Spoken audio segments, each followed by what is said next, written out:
there's nothing to fucking talk to you about because you're not a participant.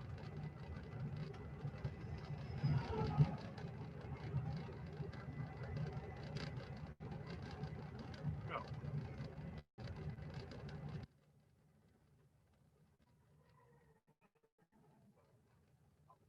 you're not a participant.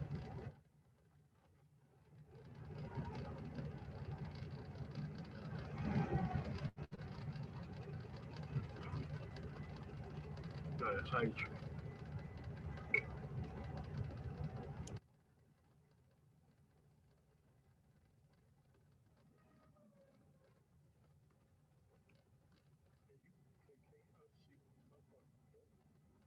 Everything we're building an entire movement off of not talking about policy.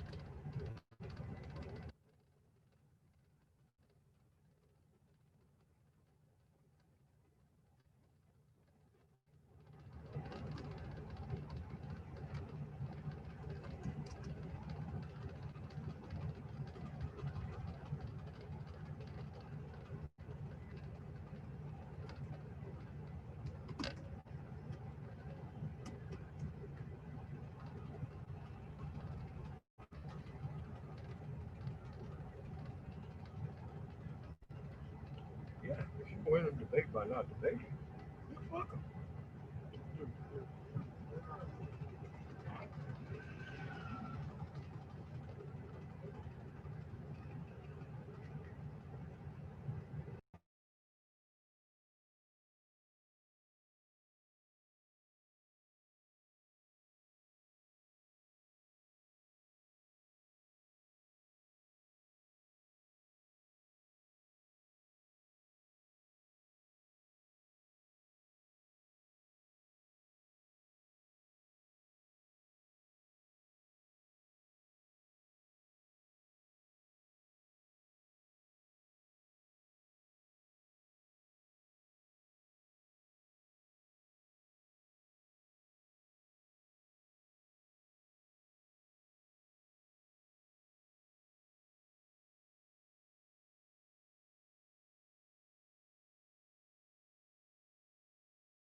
Hey, how's it going, everybody? Thanks for coming through. Short notice, and this is how I'm just gonna treat these motherfuckers from here on out, man. You know, there's really no reason to really go through this shit multiple times. It's just that, man, like These substanceless dudes who are doing nothing but throwing across right wing talking points. That's all they got, man. They really ain't got no real nothing. Because this guy and Trey has said it, and all these people have said it multiple times. I know real conservatives in life who actually debate policy. They actually debate policy. So when you say that you don't, it, everything is pretty much perfect, and you're never going to debate policy, so like, what are we doing here?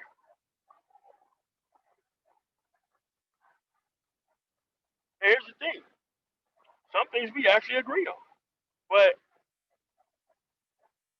I'm just not going to keep going back and forth. Like yesterday, David Monroe won a whole conversation based on the fact of not bringing anything to the table. So if that's the way you want to play, then just fucking cut them off. Address their points and cut them the fuck off. There's really no other reason to be addressing these people over and over again. So I like the video mom coming in.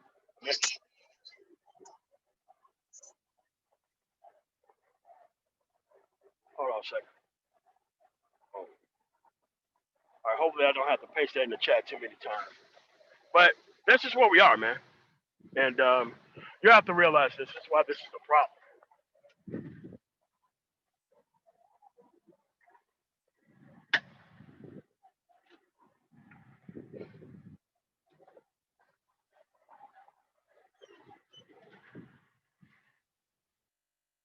Hold on a second.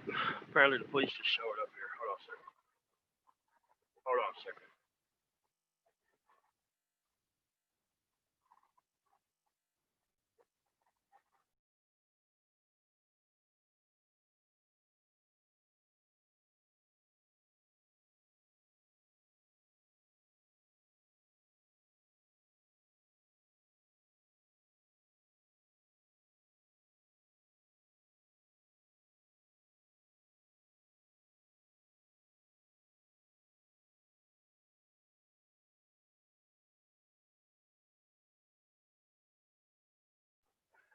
Yeah, man. So that's just how we're gonna be able to do this from now on, man. Because that's just what I think that we should be doing out here.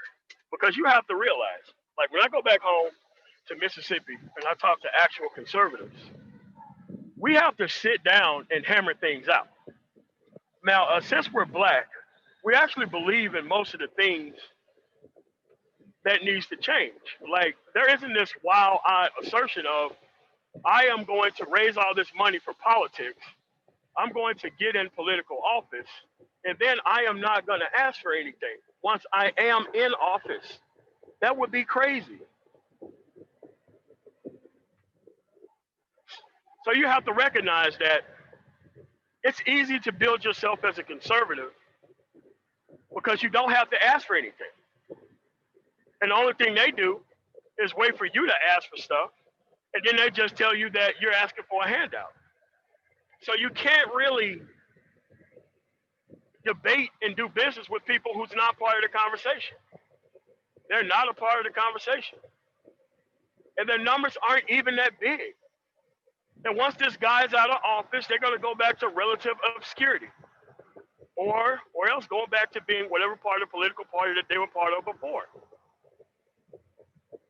Because you have to recognize politics is easy. Like some of the ideas he brought up, you're still going to have to go to the exact same government to try to get redress over. That's just the way it is. What's going on, Aegon? But it's like, if you could show up to a conversation and you don't know anything but about the policies of the current president, and you don't have to have any type of knowledge of any other policy of any other time in history, but you're arguing for one side or another, it put the other person at a disadvantage.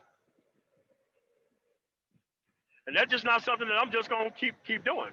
I mean, that's why I got so mad at David Monroe. Is it David Monroe? Yeah, David. Yeah, the hood server. Because at the end of the day, these dudes don't bring nothing to the table. They don't. The only thing they're doing is using your presence, milking you for talking points, and then turning around and not giving you the stuff that you're actually asking for while they ask for nothing. It's a very easy strategy. You just don't talk to them. That's it. It's really not that difficult. But it's like there's so many of these substanceless guys around. They're all over the news media. They're everywhere. You have to realize that most of the stuff that he was talking about, dude, I'm telling you, man, if you listen to the AM radio dial all day in any major city or small town in the country, you could be able to hear the same exact nonsense being espoused all day long, 24 hours a day.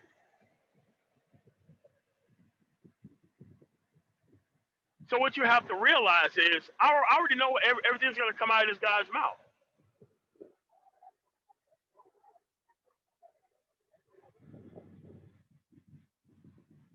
So it's kind of hard to debate debate with somebody who has nothing to lose. You're going to the table with people with nothing to lose. He know half the stuff he's saying is infuriating as hell. But at the end of the day, these people have got nothing. America is perfect to them, and they're never going to ask for anything.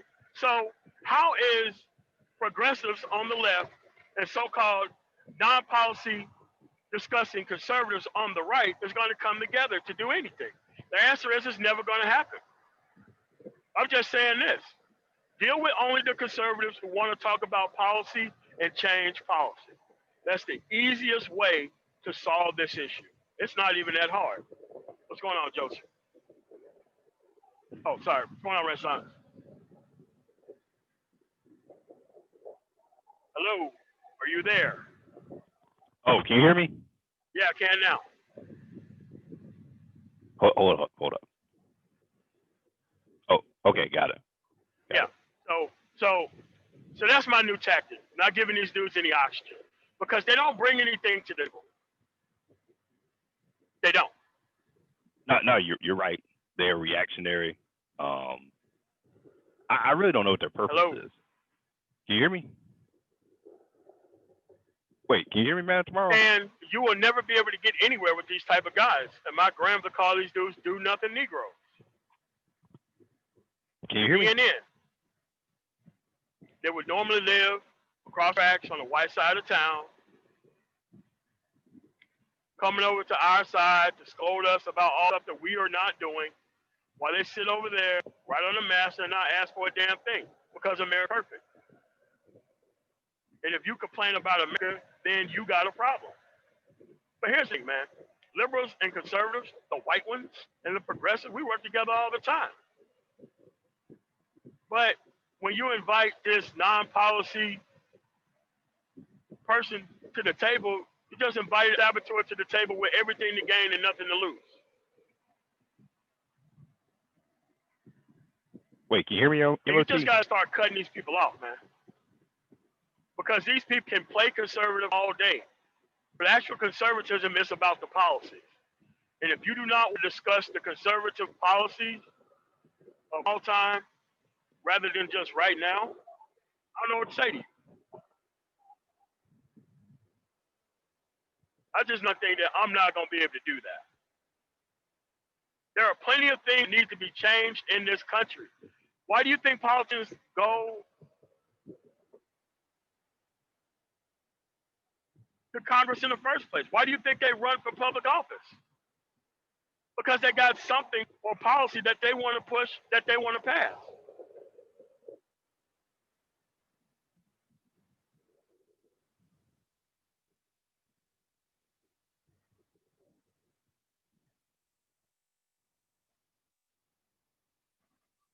That's all it was. That's all it was. You have to walk out of the conversation as soon as you see that happening. You have to do it. Because idiots are growing in numbers and like, look, man, I'm here to change actual policy so that way we roll out. Hey, can you hear me, MOT? Charles Murchison, I'm not a liberal. Where the fuck do you get this shit from? I'm not a liberal. I'm a progressive. What are you talking about? I don't understand this. This guy literally just said that he's never going to ask this government for anything. He literally just said. David Monroe, yeah, they just said that. They just justified people dying by the hands of police unjustly without a trial. I'm like, I can't talk to people like that because nothing's at stake for them.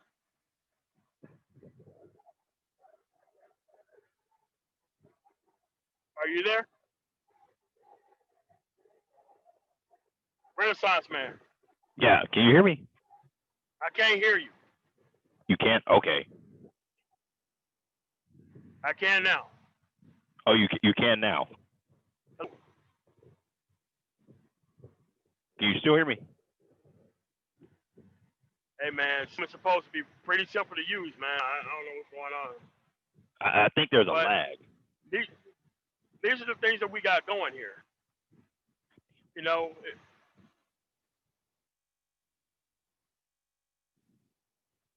yeah. Well, here's the thing, Charles. Don't do the things on our side to move black men forward, and you do the things on your side to move black men forward. We will go to our prospective sides to get these bills passed. Because right now, you can't point to me what black conservatives or what the black conservative women are doing on the conservative side to change any of this.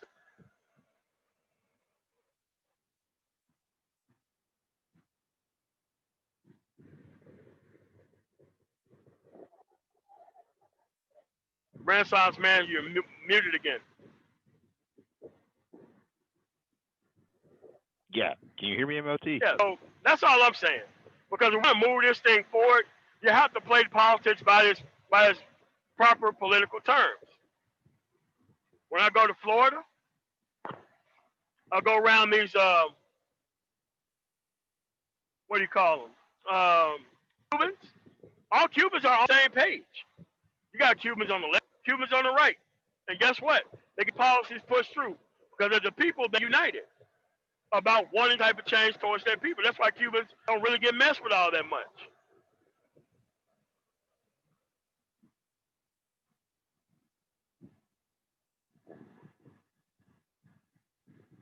So what you have to recognize is that's how you play politics. You move forward with the people who want to move forward with actual politics. Because you can't tell me that everything's perfect around here. Because it isn't. There's a lot of people with child care issues, a lot of people with these schooling concerns. Dude, there's a lot of things. A lot of black men can't vote, even though they've done what they were supposed, served their time and did all this stuff. You know, there's a lot of things that we have to change. But you can't really change it if you keep talking to the wrong people who do not want to bring anything forward in the environment. Because these people are simply here to be the next ABL or Brandon Tatum or Candace Owens or Ann Coulter or Sean Hannity or Rush Limbaugh or Mark Levin or any of these other guys who simply do nothing but bomb throw and hide there. They don't even talk about policy.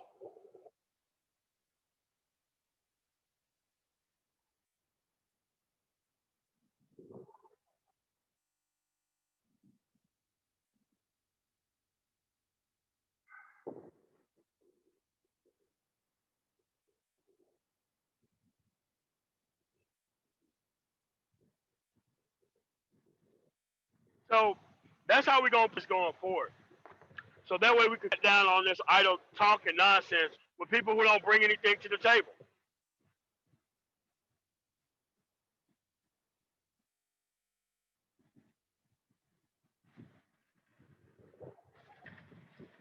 Renaissance, you together?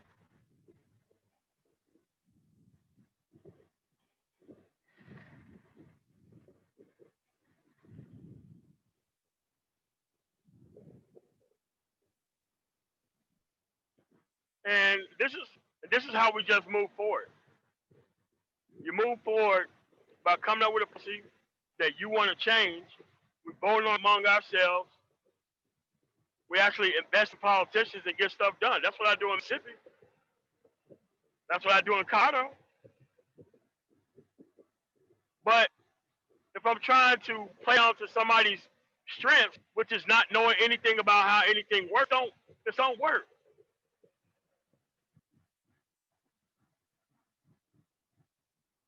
So that's a new way that I'm gonna play things going forward.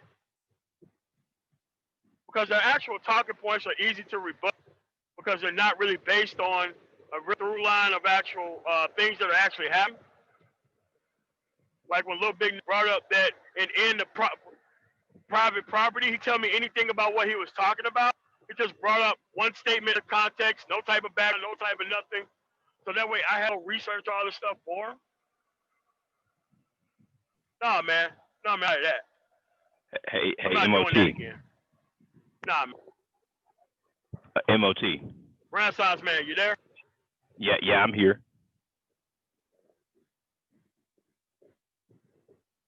So you mean to tell me that if I were you, you would have had no problems? What's going on? I was gonna say it will be interesting to see what happens if Trump loses the election, sure where these dudes go. All that, man. Damn.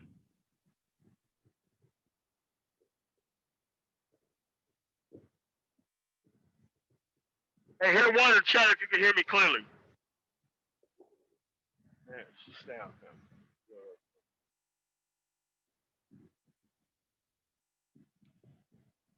Yeah, man, because most of this stuff is not hard. But when you're dealing with hard-headed operatives who actually don't want to move the ball forward or do anything, nah, man, it's nearly impossible to move.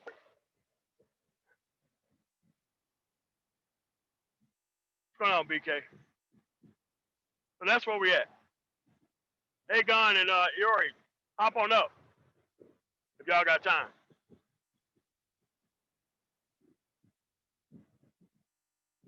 Okay, all right. Well, good. Y'all can hear me. But that's what we need to do moving forward. Because trying to run the actual politics the way we've been running it, it haven't worked. It haven't produced any results. And now you see a lot of people don't want to discuss policy. They don't want to bring forward what they would like to move toward the actual government to get it fixed. And here's the deal. The women are their own separate group. Don't mess with them. Some of them is equals. You have them try to with us, and if they don't, we'll just do it on our own. They've been doing without us, right?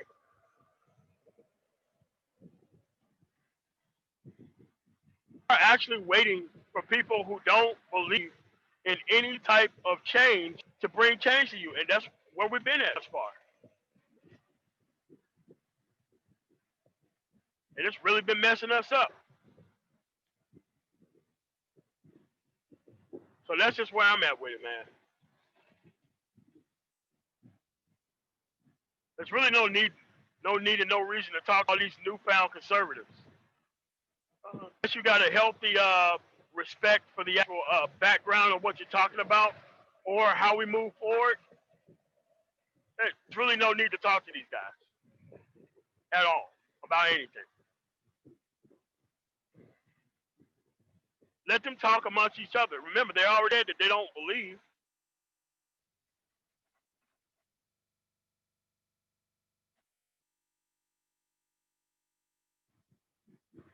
All right, Charles. So what have the Conservative Party done for you? Like, what policy have you done from the conservative side that actually helped black men move forward?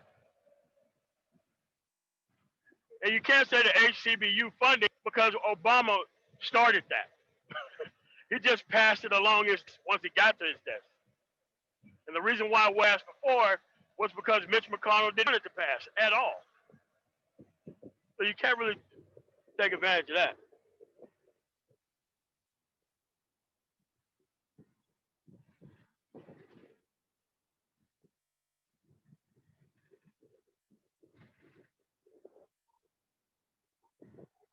Hey, how's it going?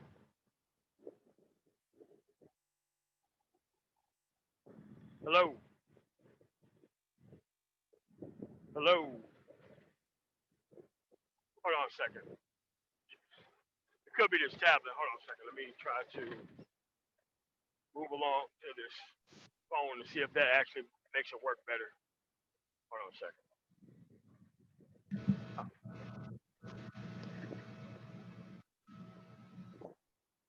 right, there you go, Nameless. I All can right. hear you now. Man. What's going on, man?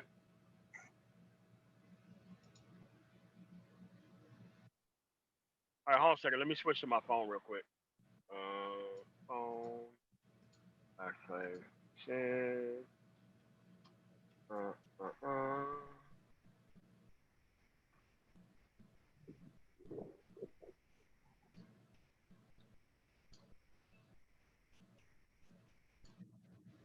All right, there we go.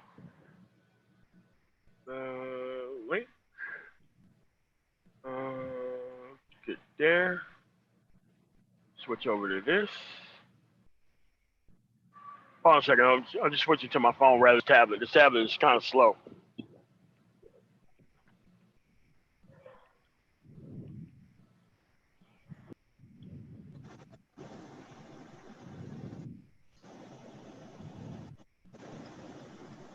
Hey, Nameless, can you hear me? Yeah, I can hear you. I don't know if you could hear me. Yeah, I can hear you. I wonder if MOT's speaker is muted. He said he's switching over to his PC or his phone. He's changing devices. Okay, gotcha.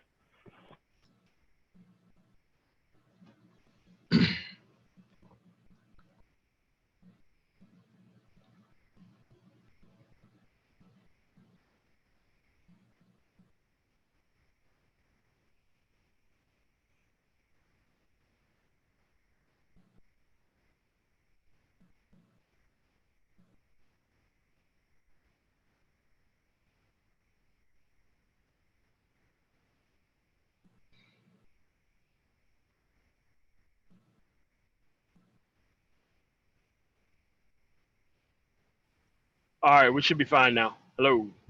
Y'all can hear me. Okay. Yeah, I can hear you, MOT. All right, there we go. MOT, let me ask you a simple question. Yeah.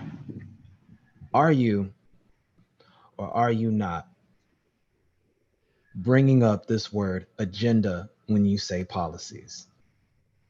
Yeah, it means the same thing. So if we know that politics works if you have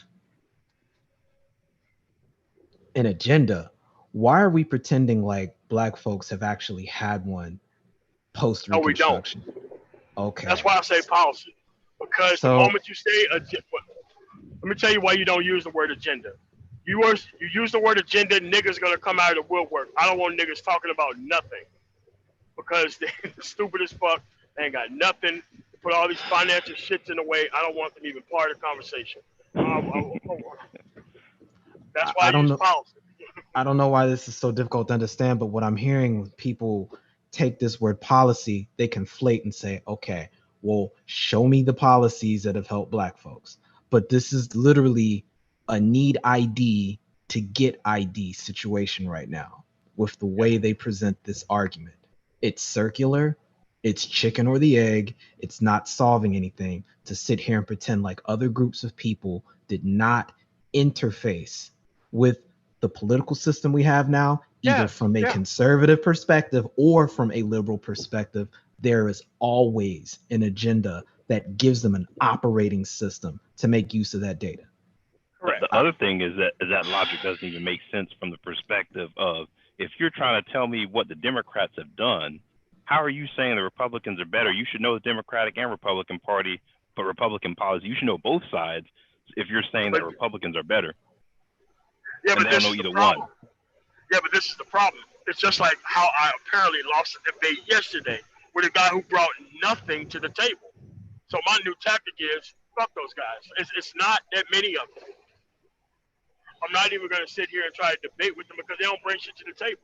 Like, listen, I know both sides of this thing because I deal with it on the, these military installations and all this shit, other places. I have to deal with it.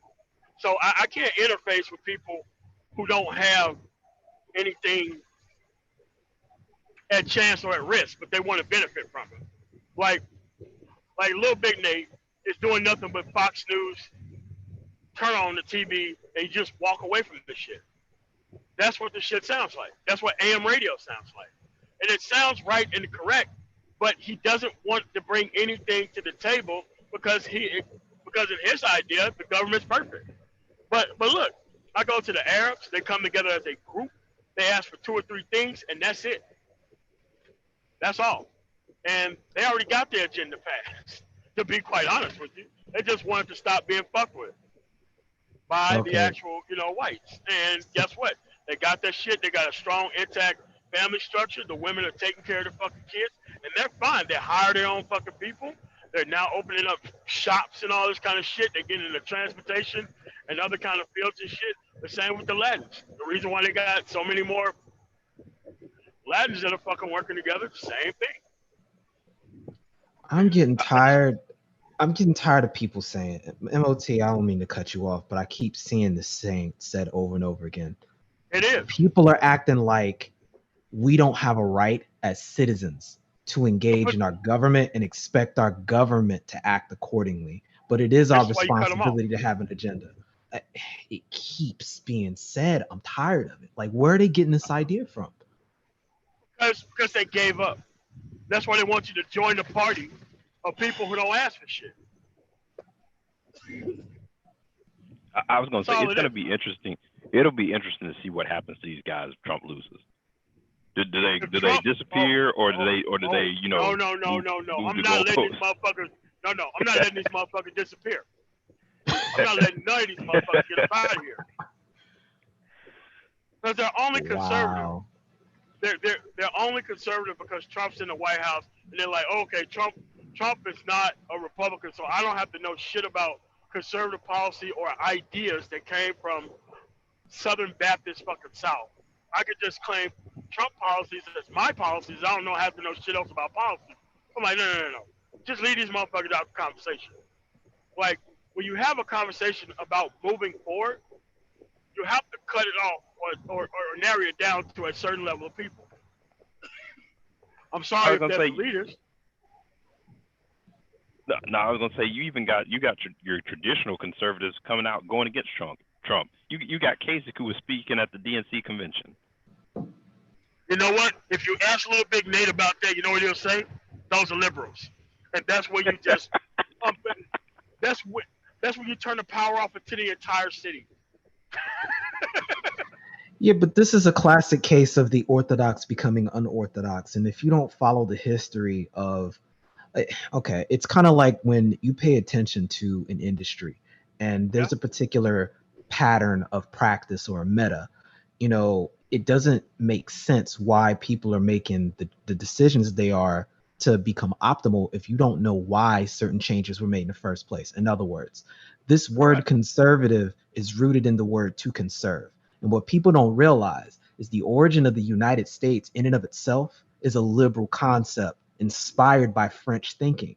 What was going on when the American Revolution was popping off over in France? You understand what I'm saying?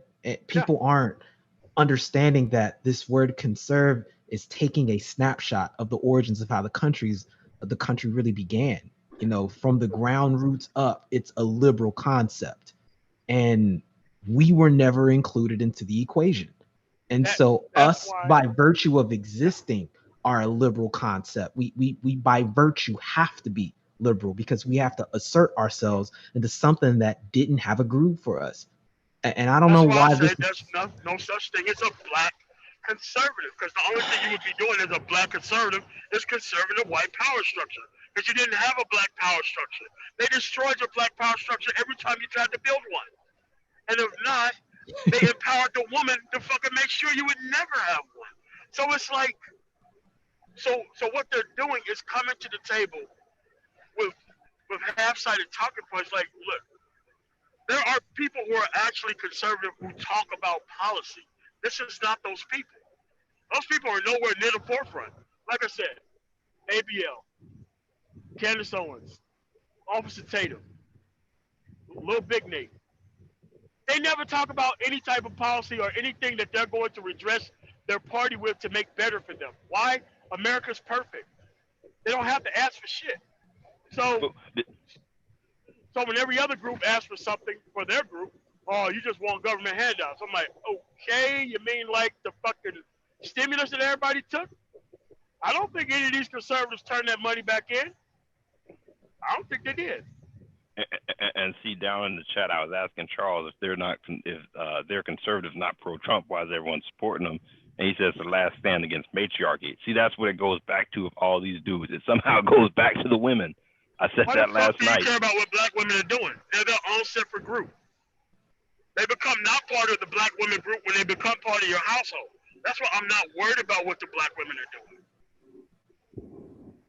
This isn't anything new, man. It's like, and this is unfortunate because people need to sit down and really read Tommy Curry's book, The Man Not. You know, he really describes very clearly about how black men get conflated into the aggregate of black people, and everybody else gets to have their own demographic except black men. Even when it comes down to issues, if we're being marked on the census as black men, it's written on your birth certificate. You are a legitimate demographic at that point. If you can have policies and rules that are written that go directly to black women, and the only thing we get is the trickle down leftover after it's filtered throughout to everybody else first. Yeah, people are failing to realize that. Yeah, and it's like, look, the LGBT got their shit pressed. We have the other half of the fucking gender who ain't even trying to help the boys and the men with shit in the same country. But MLT, the second you say that you're not conservative, they think you're immediately co-signing with the nonsense that's being passed by the current Democratic Party. And I don't know where anybody's saying that. I don't know where anyone up here or any chat has it's said. It's called a red herring argument. Exactly. They do it on purpose because they purposefully know. If anybody who's been following politics knows the Democratic Party is split. It's not some monolithic group that everyone agrees on. You got multiple factions in there, just like you got multiple factions within the Republican Party, but they overlook that because it's easy. And I was going to add too. Charles said, "Look at the Constitution. The Constitution is the policies that conservatives want." But I was going to say, these dudes don't even want that. They're defending this shooting up in Wisconsin. They don't even respect like habeas corpus or anything like that. Yesterday, you had people on the panel who said that it's okay for those people to die without a trial. I'm like, you're not conservative. Actually, there's no reason to even talk to you guys anymore. Because, as a person who wasn't law, it's like, dude, listen. This stuff can be changed overnight with a couple of laws that have changed. But the whole idea of police immunity has like about 10 Supreme Court decisions based on it. It isn't just one thing. It's 10 different Supreme Court justice decisions. I mean, there's a Supreme Court justice decisions for prosecutorial immunity or judicial immunity, but police immunity. So they know that people won't, like look, how hard is it for the government to be more professional than the goddamn citizens? How hard MLT, is that? You know what I think it is? I don't think people know what this word government means anymore. When you just said the federal government, right? People fail to realize we've got 3 different fields of influence that are tied to that, and they barely understand how the executive branch works. I think they're just assuming that, for all the rah-rah we hear about with politics, they only say anything when the presidential elections are coming around, and nobody's saying anything about having any kind of presence in the House of Representatives, in the Senate. Definitely not where it mattered when we need to talk about these Supreme Court judges and how huge of an impact that is, because that lasts longer than any presidential election ever will. And the House controls the budget. That's why I vote that way, because of the budget and the Supreme Court. I don't really care about any other. I do care about the policies. I read both of the platforms, but I know now the conservative base that most of these black conservatives ignore is something that I just can't stand for. And then they're ignoring the other half of this, which really should be where one angle, it should be our entryway in. And 2, this is where the conversation really should be getting at, which is the fact that at the end of the day, who ends up being on these lists and why do they get there? They get there because individuals need funding to campaign. And this has changed the whole paradigm as to who gets on these ballots to actually do the favor and the back scratching that goes on, especially with the Democratic Party, but with politics in general in the United States. The lobbyist system, the PACs, the super PACs, no one's having an honest conversation about these things. We should have United. 5-4 Supreme Court decision by the conservatives open the floodgates of money, dark money that you don't even know where it comes from, into this actual thing. So when you sit And here and conflate money with freedom of speech, which is what money we're is talking not about, speech. Money is property. Everybody don't have the same equal amount of speech. Everybody don't have the same equal amount of property. Money is property. Has always been considered property. But that Supreme Court decision by itself made money speech. and there we So go. now, do you think me or you have the same type of free speech as AT&T, Verizon, ExxonMobil, Comcast? You think we have the Right. same equality of speech as they do? And No. then we gotta sit here and pretend like that's not putting a freaking entire distortion field on politics in general. Like I Yes. can't deal with the intellectual dishonesty about these topics. Like when you say Democrat or Republic, people know it comes with a prepackaged set of condiments that go in there. You don't get to pick and choose from the buffet. You get a Lunchables pack that's full of all the BS, and the only way you actually got something out of that is if you went to the goddamn manufacturer, sat down with them, and said, "You're going to include this in the Lunchables pack." That's how politics works in this country at this point. And we're the only ones sitting here arguing over, well, you chose that one, so you know what I'm saying. You agree with A, B, and C, knowing damn well that's not what we're talking about right now. Well, nameless, to be honest with you, a lot of these brothers who are professing to be conservatives, a lot of them are honestly libertarians. Especially They when you are. hear them talking about all this shit about no government intervention, personal responsibility, because people forget when you talk about how Republican parties were years and years ago, a lot of them, quote unquote, believe in small government. They don't believe in no government interfering whatsoever. So a lot of these dudes who are professing to be conservatives, they're actually libertarians going off They're not ion even Rand philosophy. they're not even libertarians, because even if you were libertarians, you have to have some respect for the Constitution and basic procedures, like MOT was saying about like habeas corpus and people having the right to trial. They don't even care about that. They are They don't reactionary. care. They are No, you're reactionary right. fascists. You're right. I'm just saying when you hear the whole no government, I don't need the government or whatnot, you'll never in your life hear a traditional conservative say anything like that. Never. Okay, Fam, so in the same breath, after saying that, they say, "What about all these abortions?" I'm like, abortion is a medical procedure. The only thing that's stopped is the privacy of the medical procedure in the doctor's office. And I try to tell people that's what the abortion decision was about. Read the goddamn law. It's like it's not even that long. It's actually you said read. highlighted. You said read, Oh, MOT. God, You know, we had an argument earlier today about people not understanding why the federal government was even in place the way it was, and how if the federal government disappeared and oh what gosh, states' right will right, take over. right, and they don't This understand was that on that's Jim BGS's Crow. channel. Yeah, they don't realize that's Jim Crow 2.0 waiting to happen, and they're that delusional on the strength of, well, I don't see race type bullshit going on right now. Yeah. So that tells me. So that tells me, I'm just gonna complete the thought. That tells me people have no clue how power works at all. But they want to have these conversations and they're not qualified at all. Go ahead, fam. And here's the thing: they want their ignorance to be the qualification, along with actual experts, like BGS. What the fuck with BGS? Even though he came up there last night, I don't know why he did. Why would BGS even be attempting to talk to these dudes? They just said it's okay for black people to get shot without a trial. That was it. Sometimes you gotta put the BS on display.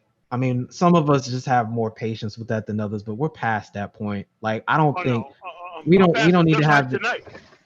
Just like Well, tonight, I went over there. I said my piece.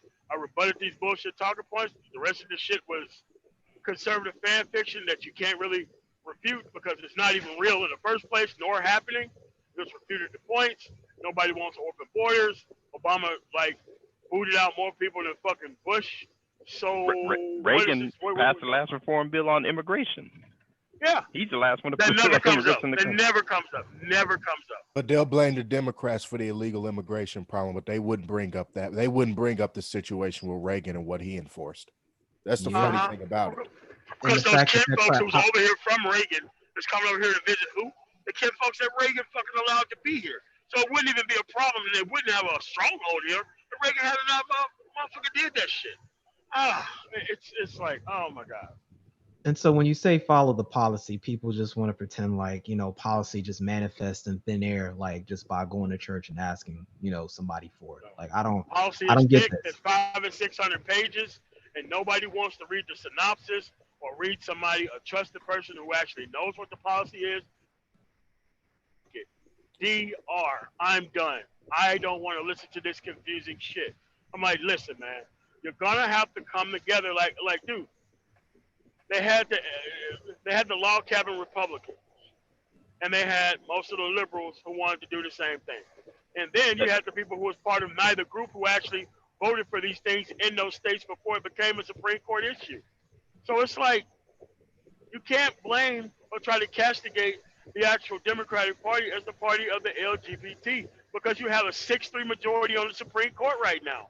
If they wanted to knock down all them laws to include abortion, they could have sent a bullshit decision and keep sending it all the way up to the Supreme Court. They could have got rid of all that shit if they actually wanted to. And then MOT, if you probe that question to them, you know what they're going to sit there and say, well, why do you need the government to do that? Yeah, and I'm like, I'm done with this conversation. Yeah, we're all the way out of here. Yeah, I'm done talking. It's just like today, little big name people are like, oh, he's doing great. I'm like, okay, man, block. The other thing that kills me too is these guys don't even try to make the argument that could help them that, hey, we need to have a voice in both parties. They won't even try to moderate their points to, hey, we need to have some people as Democrats. Over there, while they're already over there. Yeah, that's my point. Is that if you at least said that you at least had some viable chance of, hey, the LGBT is in both parties.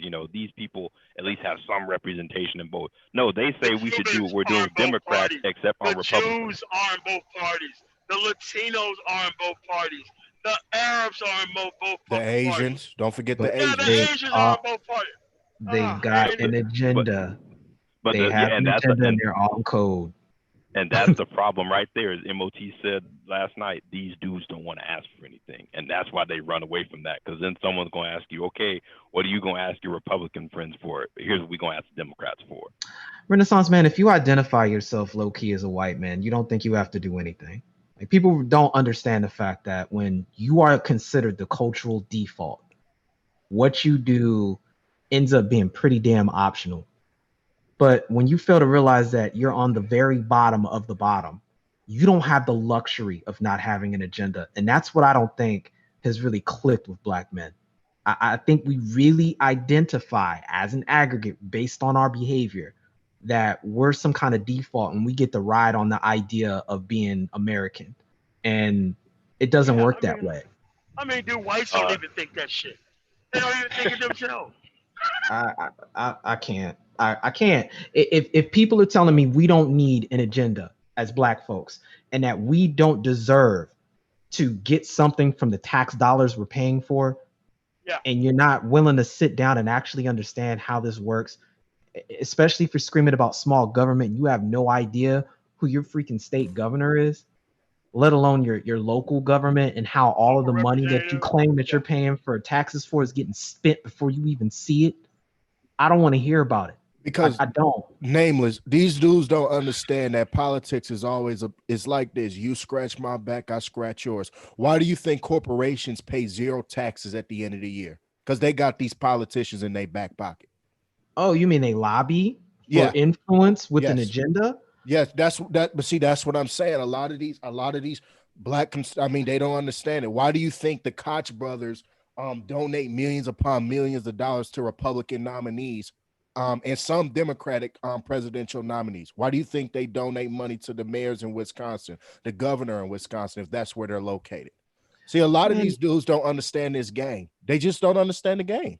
They don't want to understand it because they don't want to be responsible. They just want to win so bad without investing anything. And if you ask for anything, they point to you and try to humiliate the fuck out of you. That's I don't even think they want to win.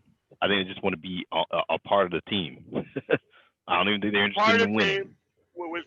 Without investing anything. It's entertainment. It's entertainment. That's what it is. That's what it's entertainment. Candace Owens, Larry Elders, Thomas Sowell, all of it's entertainment. But the problem is people buying it and people are not taking the time to understand how our government was designed and why we need to have a voice. Like, what do you think Up from Slavery was about? What do people think that book was about?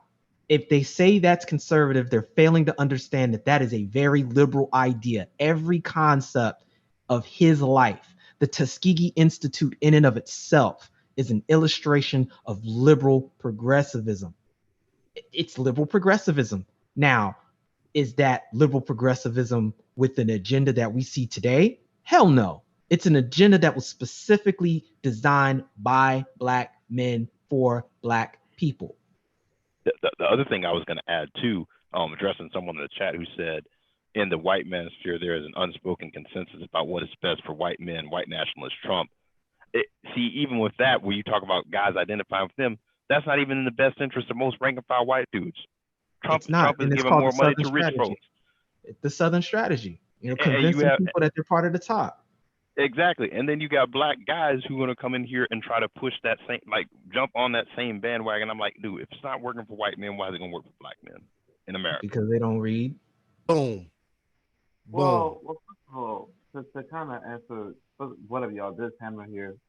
Thanks to Ben, I'm with you. Let me know time. I'm gonna say real quick, but for those who may not know, right, my view on this issue has sort of changed over time because for those who may not know, in 2016, I actually was a conservative, and I actually did sort of was very much in that. So that's when I hear people like David Monroe, I kind of understand where they're coming from.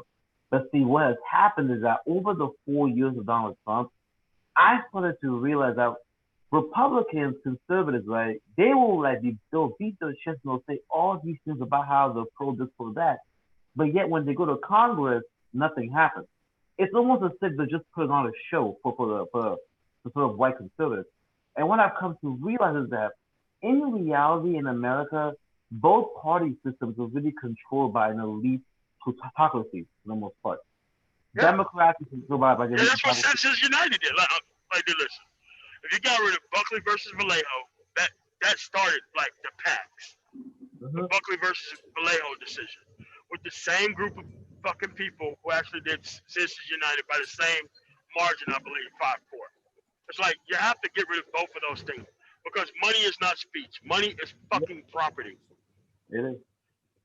And to add on to what you're saying, MOC, and that's the reason why, to be honest, that's the reason when I hear the hood conservative, he doesn't bother me as much because I sort of had those similar views. But okay, I was never as extreme as David Monroe because I always understood I was a Black man. I always understood that at the end of the day I was a Black man. So all this Trump stuff, at the end of the day, if I go to Trump, if I ever find myself in those crowds, they're not gonna see me the same. So that was something I was. But what I thought you have to understand that you can't represent a political party and then say you're never going to redress the government on the behalf of the group that you're a part of. You can't say both of those things. But that's what he said. And he keeps saying it, and Little Big Nate is saying it, and all these people who don't talk about policy, like Shirley Huzar, I'm not sure if you know who that is. She talks about policy. BMT, he talks about policy. Mr. Research, if you ever see him around here, he also talks about policy. And there's a lot of people who talk about policy, but all your conservative household names, they don't discuss policy. They're nothing but entertainers throwing red meat to people who are listening, rather than concentrating on fucking policy. Well, and the last two that you just mentioned, BMT and Mr. Research, they don't defend nonsense either. Like they don't sit up here and try to say this dude got shot in Milwaukee. They don't consider those guys conservatives because they see what I see. These people are full of shit. They're not like, dude. You won't even get liberals saying or progressives saying that people get shot. Because here's the thing. You think the disrespect starts at them fucking shooting you? Fuck no. It starts at them interacting with you, how they deal with you, all types of shit. If they can shoot you, dude, the disrespect starts with, how about the court system whenever they look at your motherfucking ass? Yep. MOT, you know who figured that out? You know who figured that out a long time ago? Who? The Jewish community.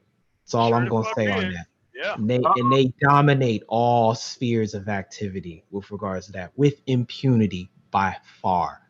And if we Ben should have been on that, to be honest with you. And I think we were on the way in that direction in the early 70s. portions of Reconstruction, and then the Triple we K were. Club came out and Yeah. completely met that with overwhelming force. And I think people try to just pull the whole, you know, well, it ain't happened in the last 50 years, so I don't see it now, so it didn't happen type nonsense on this, again, this term, rugged individualism.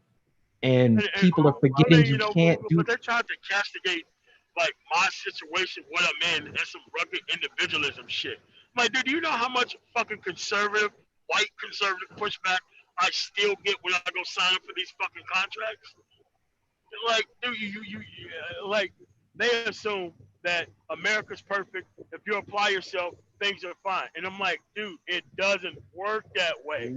You You run into need a all group. types of bullshit. You need a group. If you don't have a group that can present punishments and rewards, you don't have a chance in this system. It's Not at just all. how it works. The reason why you'll have people come out and for a good minute, I don't know if you guys remember this nonsense when folks were trying at first to do the BLM thing before the alphabet agenda got associated with it. Folks were getting canceled for trying to speak up exclusively Sure against was. to Yeah. protect Black folks. And a lot of that came from the fact that we couldn't protect people who would speak up for us. But the moment the alphabet agenda got associated, Corporate backing. Corporate backing. and then all of that made a complete 180. And it's because that group comes with punishments and rewards. It's not about anybody's opinion on it. It's not about how anybody feels. It's not even about posturing. It's the fact that they can reward, they can punish. That is literally, people need to read Friedrich Nietzsche. Speaking of They the need Jews, to look read at what they Friedrich did Nietzsche. to Nick Cannon when he was talking that mess with Professor Griff. Oh yeah. I hear. Now that's power right there. That's Yeah. power. I hear. That's But here's What's going punishments and on, rewards. Judge? Judge Illa the Beast. What's going on, man? Well, what's Yeah, up? I was gonna add to MOT. The killer thing that killed me last night was when we were talking with Trey about the cannabis industry, and we were like, "That's your job," and here you are supporting people who you got people like Jeff Sessions who are staunchly against cannabis legalization. I'm like, dude. I'm like, dude. That should let you know that you are a libertarian. I've never seen a conservative talk about the fucking weed industry. They even push back against medical uses. A conservative who wasn't staunchly in support of the war on drugs. Yeah. Exactly. That's why, if I may present a scenario, okay, the tie that I can closely most resemble placing myself with is libertarian, and I mistakenly associated MOT as a libertarian, so I apologize for that. Because you cleared that up the other day by saying you were progressive. The reason why I place myself in that is because I appreciate the criticisms of both Democrats, Republicans, liberals, and conservatives over policy issues and what makes most sense for me. I can't place myself in just one of those four quadrants, or just two of those quadrants. You understand what I mean? That's why I say individual policy is better than individual party. I don't care. They can stay the fuck over there. I'm fine. But when we got some shit that's gonna help us to fuck out, we want you to go to your people. That's Right. all I'm saying. Right. And that's exactly kind of my position. It's like given the latest situation, look, ignorance exacerbates bad policy, but bad procedure, right, has to supersede the ignorance, right? So given the situation with the gentleman that was shot in the back, right? He was shot in the back. Absolutely. Should he have been going to his car like that? Absolutely not. But again, it was poor procedure on law enforcement. And how do you what's the most viable means of resolving that issue is improving the procedures so that ignorance can't influence it as much as it does. Does that make sense? It does. And it's like there needs to be like each one of these cases need to be like something that's examined 50,000 ways for Sunday, so that way we can change a whole bunch of different ways of how this shit operates until they get it fucking right. See, we got some shit wrong in the military. we destroyed the fucking procedure and built it back up from scratch until we got exactly what the fuck we wanted, and everybody practices shit exactly the way it said in the regulation. It's great that you brought that up. It's great that you, because what I was going to reference again, that right before you said that was something akin to an after actions report. Yeah.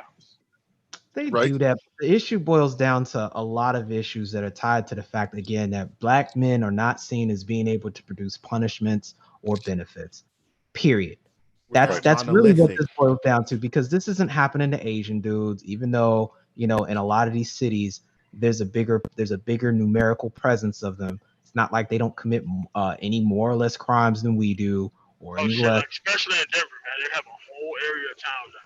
I mean, but you don't see this happen with them. It boils down to the fact that they know there's repercussions of it. Look, I used to live in the Northern Virginia area, and I saw the Hispanic community come together as an aggregate and go from the primordial goop that formed ICE, because they formed that in the county I lived in. ICE started where I lived at, to them literally going to the courts, petitioning against them and making them come out of pocket every time they would arrest one of them, and start literally more Spanish speaking businesses in that 5-mile radius than all the black businesses I can see going from there all the way up to the Arlington.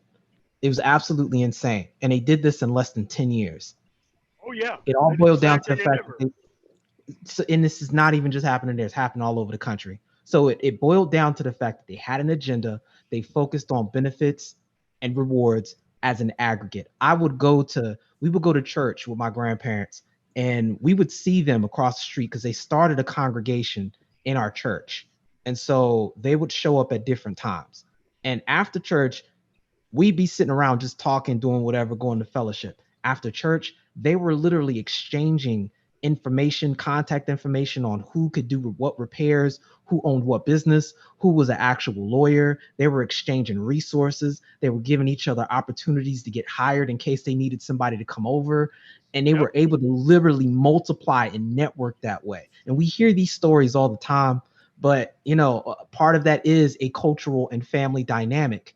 But again, we go back to, why don't we have that as an aggregate? There's a lot of reasons why the conversations about these strags come up, and the literal obliteration of the family household. But the biggest damage that was caused is, and I love the way, what's his name? The dude that did Powernomics, Claude Anderson. Dr. Claude Anderson. Described it, where he made it to he gave an illustration about everyone being POWs. And I'll just say it the same way he did. Imagine everybody up here, we're all in the panel, we're in the military unit. Our job is to go infiltrate and rescue folks that are caught behind enemy lines. So we're purposefully being caught as POWs. And when we get over there, the first night, one of the guards comes up to any one of us and hands you an apple and goes, "Good job." And then somebody else is just taken away and not taken, you know, and we don't see them again. How are we looking at each other after that goes down? The trust in each other tanks after that. And after a while, the plan that we are trying to develop to get everybody out disintegrates as the trust disintegrates. And that's precisely what happened to us over time as a culture. We don't even know how to work with each other anymore. And when we take this concept of being able to aggregate and come together on an agenda, and people's motivations and intentions are so out of whack that we can't even share a common value system. This is how we get to where we are now, especially if people, and I'll say this is probably our greatest strength and weakness at the same time. As black men, we can get by without needing anybody else's help, so long as the artificial bubble we live in the United States is allowed to continue. But the problem is, we can get by without needing anybody's else's help as long as this bubble is continued. And that's what I don't think people are understanding right now. It's a whole lot deeper than that, brother. It's a whole lot deeper than that. Yes, we're not monolithic. That's basically what you, not to cut, sorry, Hammer, not to cut you off, but just to add to what he's saying, it's like what Mr. Research has been saying for the past 8 years being on this YouTube platform and in this space. Black men are not monolithic. We can't even be 60 or 70% monolithic to create a political agenda for ourselves. But we're still suffering the negatives of being seen as one big ass nigga at the end of the day. And that should be enough for us to come together and recognize that we need to do that so we can at least vie for power and come up with some kind of coalition to move forward. But it's like we got to convince people that they have a right as citizens to have a government that does work for you, especially if you stand up and present an agenda to make it happen. That's how far behind we are in this conversation, which is crazy to me. I think the mistake is the idea of how many we need, though. You don't need a ton of people. You really just need a small elite group who are on the same page. You got to leave the rest of them behind. 10,000 in each major city, probably. That'd be enough. Or now. Yeah, but it's aggregating that. Because you got to send the special forces in there to clear the ground so that way the shit can be fertile for everybody else. But they don't want nobody else to leave to go clear the ground. Because this shit isn't that hard. We got the fucking numbers. Half the country don't show up to fucking vote. Exactly. I don't even think you need 10,000. I don't even think you need like 1,000. 1,000 dudes on their shit in each city. Yeah, and by the way, guys, look, but when as it pertains to what the nameless protagonist said, what you're saying is true, brother, but it's a whole lot deeper than that, right? When it comes to why Black men can come together, there are many reasons, but you also need to understand, and Edward Ennis talks about this, is that the Black community is essentially a gynocracy at the end of the day. In other words, the government artificially increases the position of the woman in your community above you. We know that already. That's a given. Established. Yeah. We rail on that here. We rail on that. We understand. Stop fucking with it. Yeah, that's the thing. You don't have to deal with these women. I don't understand why people don't understand that. But here's the thing. Especially if you have your shit together too. Like the more you have your shit together, the more opportunities you have. So when I hear dudes constantly say, I gotta go and vote in this party to get rid of feminism, I'm like, ain't gonna happen. What are you doing? Like what, ain't gonna happen. And then like, what type of people are you associating with? Like, why don't you have better choices just through your own? Do you honestly think the Republican Party or these conservatives give a damn about feminism in the Supreme Court? They're not anti-feminist. Yeah, they don't give a damn. Phyllis, look up Phyllis Schlafly. Like, they're not anti-feminist. I don't understand how that mentality comes across, that Republicans or conservatives are anti-feminist. They are not. Talking point. It's a talking point. They watch Fox News. That's what they use. They're pro-feminist. They're anti-egalitarian. Yeah. Right. Because that's what Phyllis Schlafly proved. They're anti-egalitarian, right? They don't want women to have the responsibilities. They want women to have those privileges, and they want women to have, and they want those privileges to be facilitated by men. Like they want those things. So here's what I'm going to say, Hammer, because I'm not going to say the gynocracy doesn't exist and it's not an issue. Obviously it is, but we've got to establish a field of equilibrium instead of going with this balance BS. We've gone as far as we can with regards to maybe what we can do as an individual, but if we don't start thinking in terms of what actions we can take to at least procure ourselves a stronger position, it will force people to reconsider an option outside of the gynocracy eventually. It's not a matter of sticking heads in the sand and pretending it's not there and not acknowledging it. It's gonna be there. It started literally as the why we even came over here in the first place, but we still have to get up and do something. And not everybody is necessarily benefiting from the gynocracy. And as COVID continues on and the eviction notices run through, more of them are gonna start abandoning that ideology because it only works in an artificial bubble. The gynocracy, again, has battery packs attached to it. And when those battery packs run out, what do you think is going to happen? You will still have to deal with the behavior, but remember, this is environmentally imposed. Even if there's a cultural component, when you are in control of your environment, you can begin to manage it at least. In the meantime, we need to begin to reposture and reapproach this whole topic of power while we still have an opportunity to. And we're literally in a unique time now where a paradigm shift is about to go in place with automation. We've got a window of opportunity, and it's not going to be open for very long. That's what I'm saying. And a lot of people don't understand how quickly we have to move, or we're going to be further the fuck behind. And worrying about women right now is not part of our goddamn concern. Just go ahead and say it, man. We're going to be a permanent underclass if we're not already. Yeah. That's Anderson A brought permanent that up. underclass. Oh shit. well, okay. This is okay. This is my concern, nameless. Respectfully, okay. Giving the consideration again, fourth wave industrial, technology, automation. That all in my estimation, and this is not my area of expertise, but in my estimation, that's just going to usher in UBI. How is the usherance of UBI going to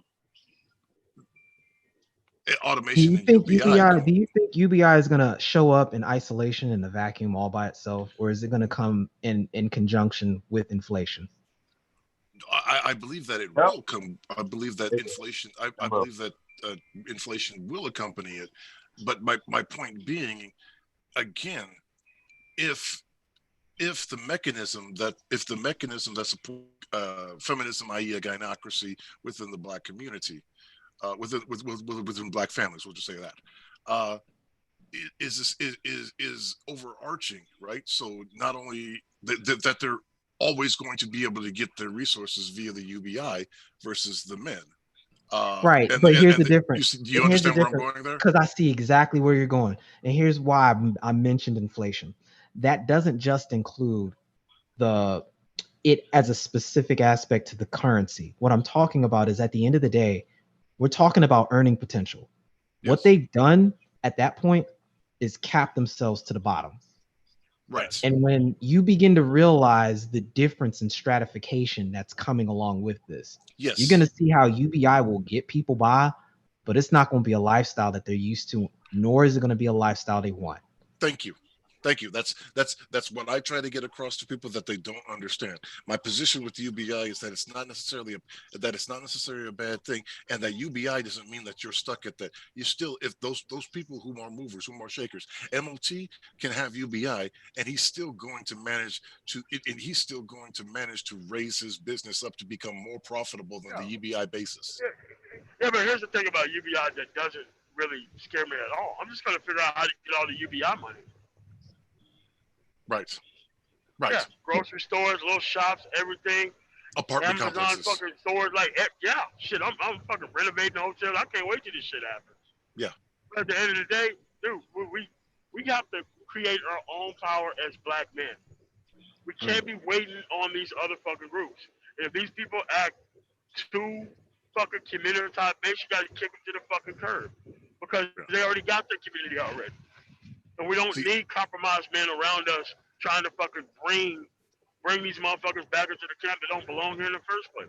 And even with universal basic income, there's still going to be vast like income inequality among certain groups. Oh my God. Oh yes. That's still, that's not going to level no playing field. I see a lot of guys in that community sitting here in the futurist community saying that's going to level some playing field. I don't know about that. Maybe in the South, but I can't see this shit working in the West and on the East. Yeah. Oh hell no! I just got back from LA, bro. Don't get me started on that. Don't get we me. We also need to be honest about the fact that who is going to be the primary recipients of it. Like at the end of the day, when it's all said and done, let's be honest.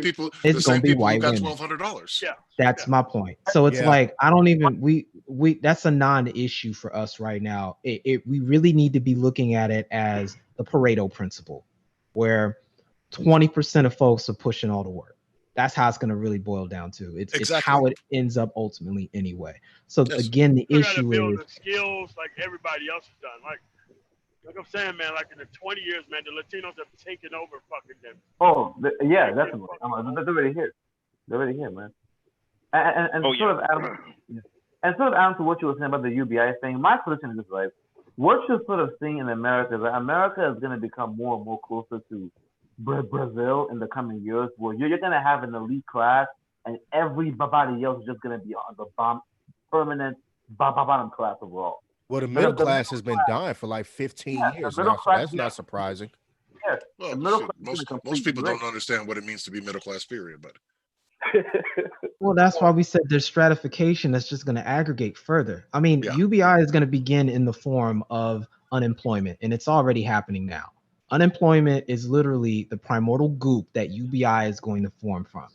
Yes. We A lot just of need these to people really are recognize not it for coming what back it to is. work, man. A lot of And people are that's not coming back to work. That's yes. and that's how it's going to begin. And this is what I'm saying. It's already starting. People need to pay attention.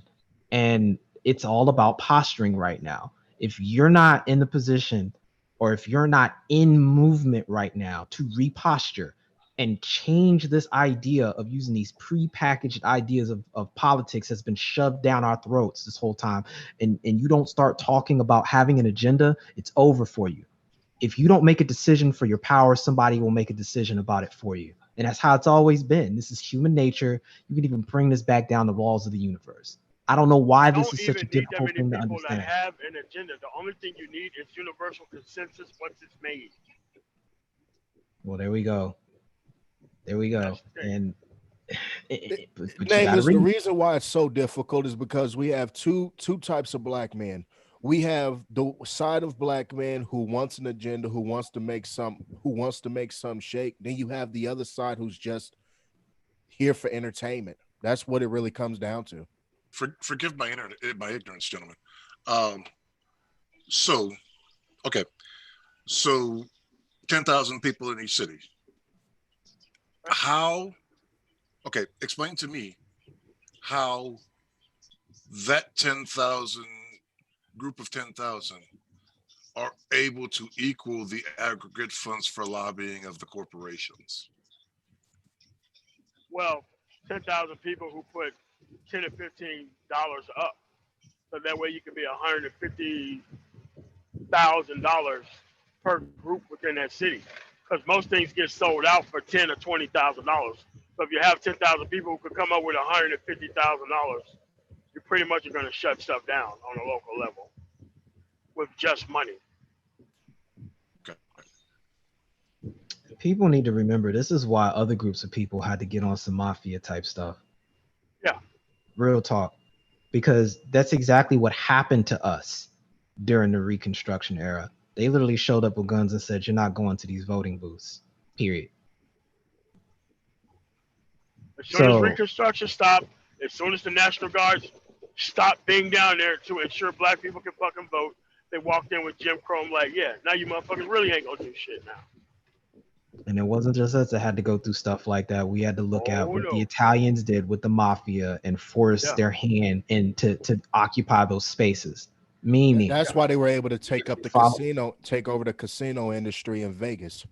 That's facts. exactly why they were able to sit there and do that. They Facts. realized, you want to know something, this gangster shit gonna end up wearing off a little bit. Let's get this money and let's go buy the Flamingo, or let's go get the Caesar's Palace so we can get some legitimate money. Yeah. And that's what What did MOT 's Freeway talking Ricky Ross do? Blow it in 10 years.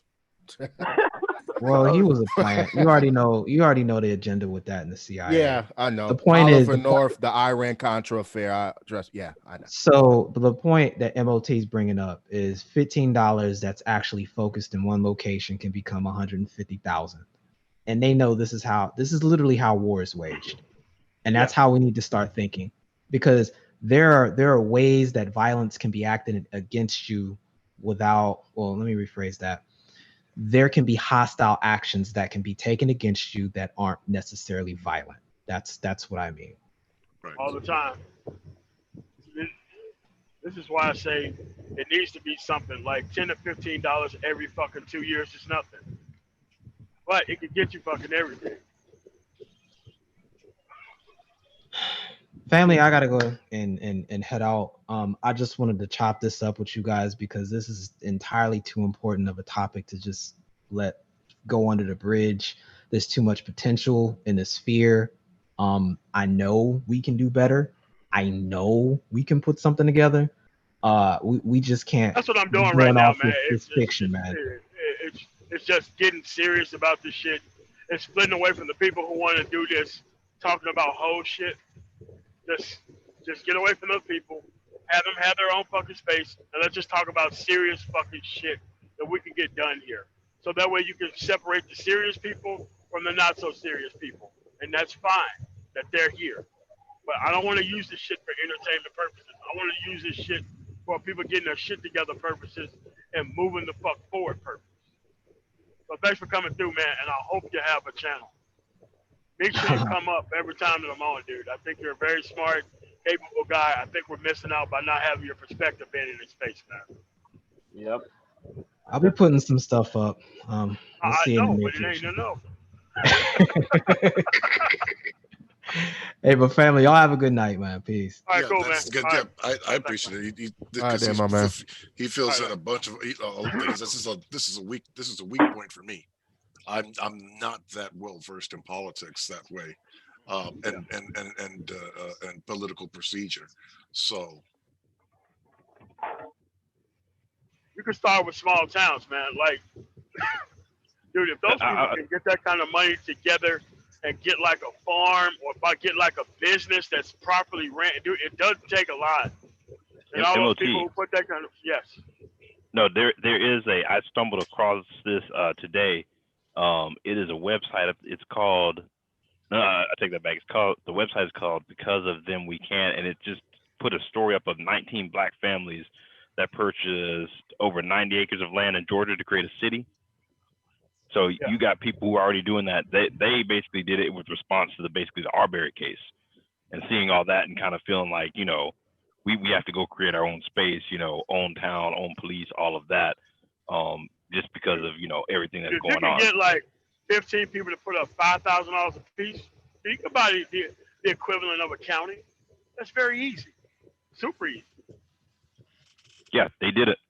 And it's been done historically too. A guy named Free Frank did it with him and his sons. Actually, they built, I believe it was New Philadelphia was the name of the town. Yeah. Philadelphia. We've done it historically too. Isn't that what Pastor Dow is currently doing, or is that something? Or is He's already have done it. He's already have done it. There's people that have already done this. Like, this is not new. Like, it's new to people on YouTube. Like, this is not new. Peace to the chat. What's up, MOT? None of these motherfuckers. None of these conservatives on this YouTube conservative people represent me. I just want to make sure I put that out painstakingly clear. They don't represent me. They don't represent my affiliation. They don't represent they don't represent our grassroots political movements. I never hear them talk about anything. They just embarrassed us. That's all they do. That's all these people do. We don't buck with Candace Owens. None of this other stuff. Like tomorrow, I will write up. I mean, because Nick Taylor is a fucking conservative. I can't imagine Nick Taylor saying no crazy ass shit like what they talking about. But that's the thing. I can't imagine that. We used to have political talks. We don't do that no more. I mean, honestly, we used to have grassroots talks about stuff. Hey guys, I'm going to drop you some information. You can go ahead and go check it out yourself. And probably if I'm not in this area, you can go ahead and go buy the property. I've done some backdoor stuff with people, either helping them out, getting certain stuff. I don't do this, hey brother, hook me up stuff. I don't do that shit. I'm being for real with y'all. Like that's why I say y'all don't really know what I do, or the stuff that I actually invest in. I'm into militias, firearms. I'm into doggone buying property, land. I own my own shit. I don't have to talk about it. I just do it. But the problem that we're seeing is a lot of this dumb colluded talks and stuff about pussy and game and all this other kind of stuff. I mean, honestly, y'all could have been done bought your own property. They sell property out here in the Carolinas for literally very, very easily. It's not hard to acquire, and you can keep on buying and buying. But we get it. I've been thinking about relocating out there, man. I've been thinking about it, man. And it's not hard. I'm gonna show y'all. I got like just to my sons already have 20 acres of land each. Each boy has 20 acres. I have 140 acres under my belt. I'm not going to be here all day long. I'm not handing out. I'm not doing no 40 acres and a mule. Every man and every woman, every child has a right to come out and put on their own work. It's very funny when harvesting season comes. I don't ever see these black Negro favor hole ass motherfuckers, whoever these people are on YouTube. I never see y'all run out when it's time for harvesting season. I never see y'all come out. Man, you know, we're not concerned with those people. We're concerned with the people who actually want to do shit. That's the thing about it. That's the thing about it, MOT. It's the doers are too busy out there doing the work. We're too busy doing the work, like grassroots level. Like there's stuff that, like I don't understand. Like the policing, it's like whenever we talk about holding police accountable, if I'm paying the sheriff to do a job and he steps out of line, dude, we're going to the county office and we're going to remove you. It's not even a talk. We done replaced the first one twice. We done replaced 2 officers. You can't get it right, deputy? Well, okay, come on. We'll take you down. We'll send you back up there to go get trained. These are not hard things to do. You literally, if you're paying, I'm paying you to serve the people. That's the job of conserving your way of life. I pay you to do a job. Don't do it. I replace you until you can do the job, or we find somebody better to hold that office. That is it. That is it. I don't understand why this thing is hard, brain science and all this shit, but it's amazing me, all the stuff going out, the stuff that's going on about this thing going on with Jacob Taylor, all lies. We done debunked it. Dude, it's unprofessional behavior, and it should just be punished to the maximum extent of the fucking law. You keep it moving. Like, I don't understand why Yes. that shit's so hard. Like that's my thing. It's okay. Obviously, right? Obviously, your policeman's bureau, that thin blue line or thick blue line or blue wall of silence, whatever the fuck you want to call it, is out of fucking hand. It's really simple. Eliminate fucking that. Eliminate that. Replace it with standards that reflect UCMJ, and make all law enforcement officers carry private liability insurance. Done and fucking done. And guess what? When you pull somebody over for a bullshit fucking reason, and you run their fucking ID, and they ain't got no fucking laws on, guess what? Your fucking insurance rate go up every fucking time. Done and fucking done. Yeah, I mean, dude, there's a solution to this. Like, I'm a military dude. Like, you really couldn't just be pulling people over for no bullshit fucking reason, unless it was like a restricted area and you had like random vehicle inspections. Other than that, there is no assume anything. You can just pull motherfuckers over for nah, man. You really couldn't do that type of shit. You can't respond to this. You can't respond this way to policing in hostile regions of other countries. No, you can't.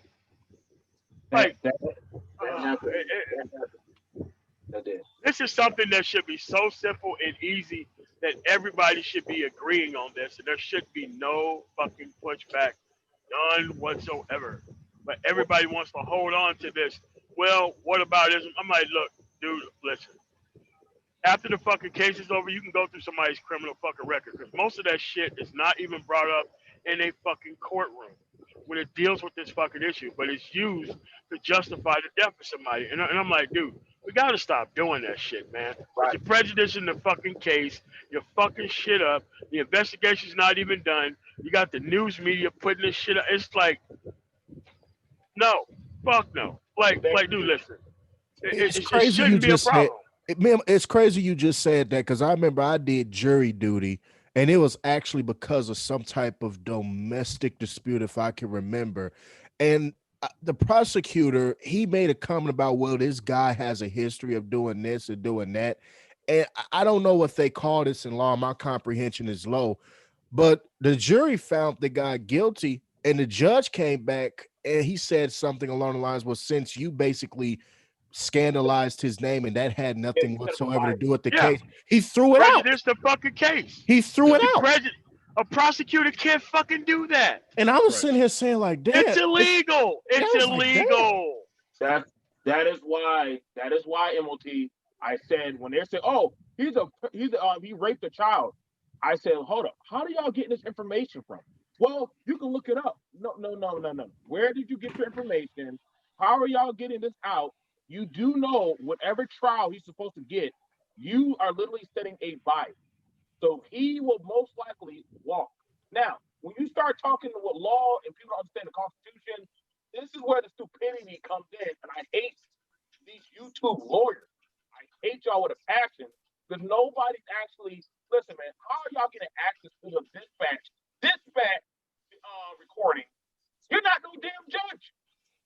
Do you know how quickly that would have you arrested for you to be playing that stuff on? Like, dude, that is some serious offense stuff. So whoever is telling y'all or going by this stuff, all you need to say, yo, where are you getting your information from? Where are you getting it from? Not even the news can touch it right now, because there's so much stuff going on right now. But however, we got these narratives being set up, and it's really blowing my mind. That's what I'm saying. Like, oh yeah, you know, he came up as this. I'm like, dude, are y'all the cops now? Even the cops didn't even know. Like, yeah, dispatch said that he had a warrant. Dispatch doesn't do all that. I can tell you right now, dispatch does not do all that. MOT can tell you what dispatch does. Like we know what dispatch does. My daughter's friends work for dispatch. They honestly all they do is pass you into the proper channel. They don't do Dispatch can't see people's criminal Yeah, background no, or record. yeah. Like No, all they said was this. They just said the address of the address they were going to had a warrant. That's all they knew when they got there, and he doesn't even live there. Now, I'll say this. If their cruiser was equipped with later technology, right? The later technology of now, right?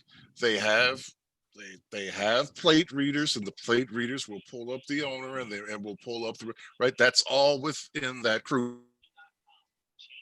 That is available to them on site if they have automatic plate readers. Here's the thing. What I want to say. Here's the thing I'll put out for that. Here's the thing.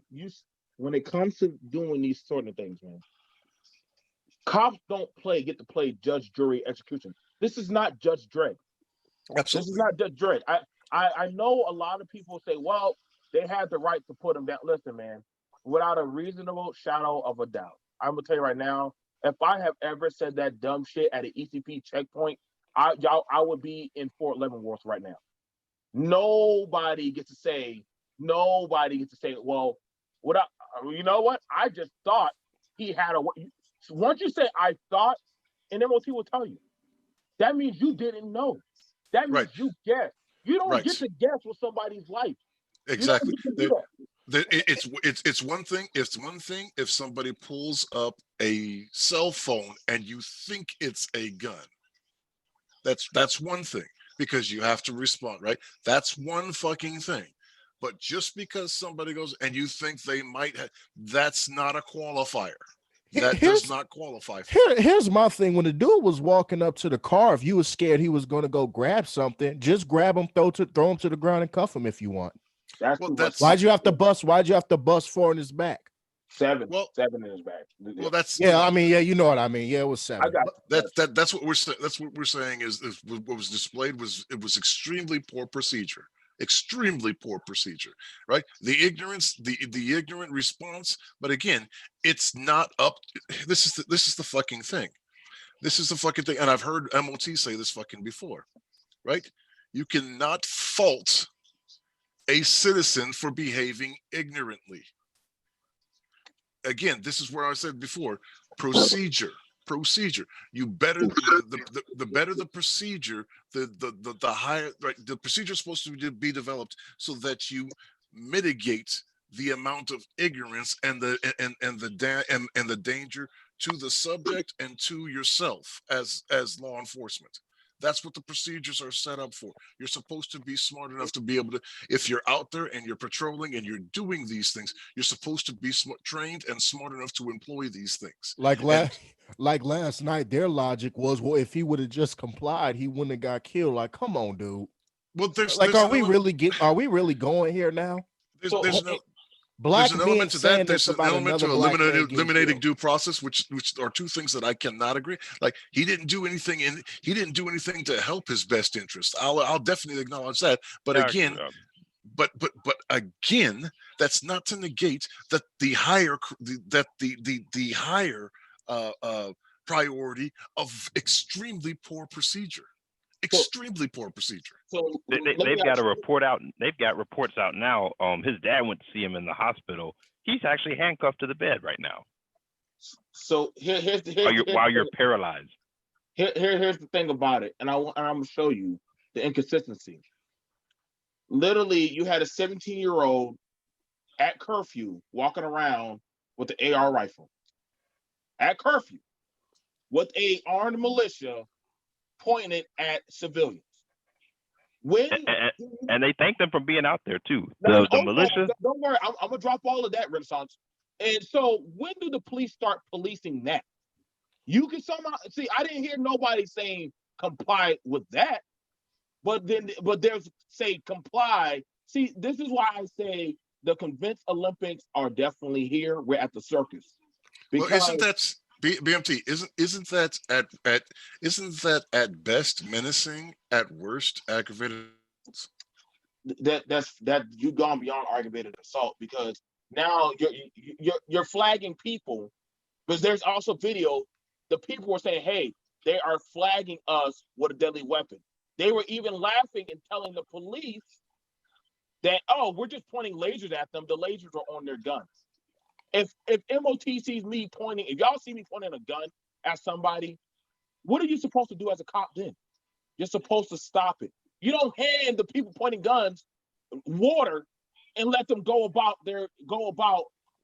keep on harassing the protesters. The last statutes I've read regarding this is if you point a weapon, a firearm at a person, that is aggravated assault. That is aggravated. But nobody like I said, now different counties have different counties, different states have different reads, but I don't think anywhere. I don't think it's not menacing, and that is a crime.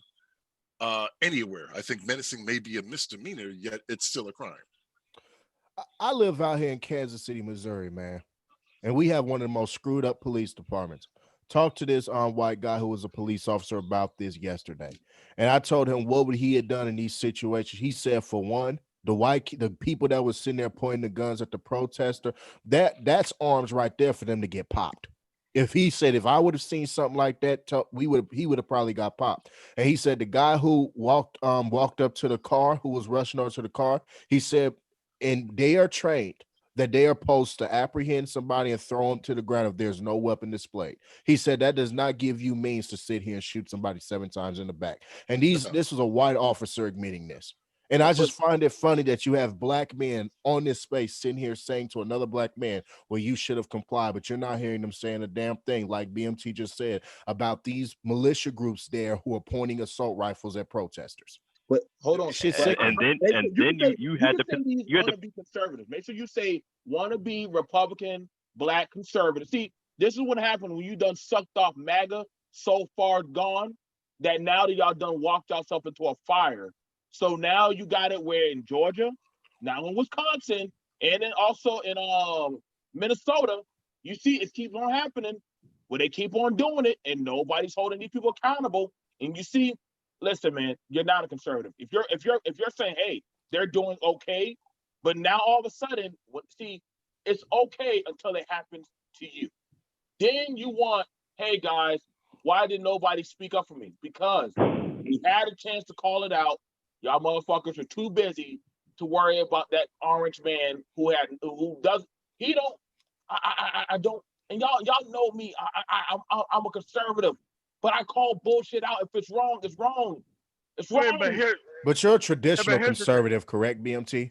Correct, I am. These Okay. motherfuckers, I don't know what the fuck they are. Nick is a traditionalist.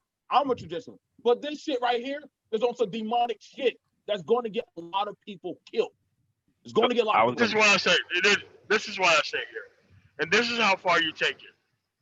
If you say a black person deserves to get shot by the police, you get a fucking murder charge. Fuck you. You don't get to be a goddamn citizen of this fucking country. You get the same fucking punishment that the police gets. Fuck your freedom of speech. If your freedom of speech actually condemns somebody to death, it's no longer free fucking speech. Sorry about that. Y'all gonna be better motherfuckers around here. Yeah, but it's just, look, we let this shit get out of hand. Like free speech isn't supposed to be condemning somebody to death before your ridiculous point of view and saying that police deserve to think that they're fucking, like, at this point, I'm sorry to say, we need more unalive police than dead fucking citizens. It's time for y'all to start taking these fucking bullets. I'm sorry. Public servants aren't supposed to be killing the public. And no other place in the world is this shit supposed to be happening. Hey, but MOT, this is what they say to you. What about Chicago? That's what they'd ask you. What about Chicago? Like, dude, that has nothing. Like, listen, Chicago is a separate issue.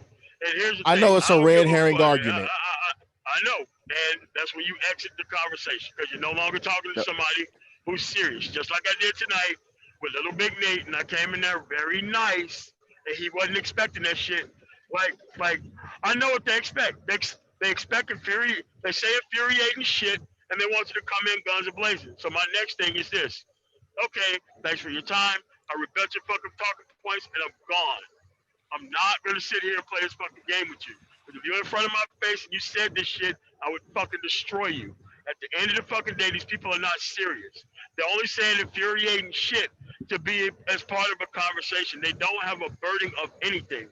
The only thing they want to do is say infuriating shit and watch you get mad as fuck while you bring policies and shit to the table while they just piss all over the goddamn thing. Look, you can't play chess with a fucking pigeon. It is a fucking pigeon. It don't know what the fuck you're doing. And it's just gonna march all the way across the table and knock the pieces over.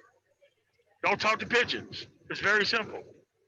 I was gonna add too. On top of that, the police chief even came out. They've taken the same. I heard the police chief. He said, yeah, this wouldn't have happened if people weren't out past curfew. And I was just like, they have literally taken that police chief's same logic of not even calling out the dude being out, a 17-year-old being out. You allow him to say that, and then you remove him from his fucking job, or you recall the goddamn man. Oh, he already said it. Because I'm sitting here like, did they realize, like, if you look at policing in like Iceland or somewhere or Norway, you have years where they don't kill a single person. Yes. Multiple years in a row. Yes. Where police do not kill a single person. Renaissance man, you want to know why? Because not every Tom, Dick, and Harry can become a cop there. Well, that's true. You know, that's it's special. Just like everybody can't become a teacher there. It's the same shit. You got to be a specialized motherfucker. Yes, there it takes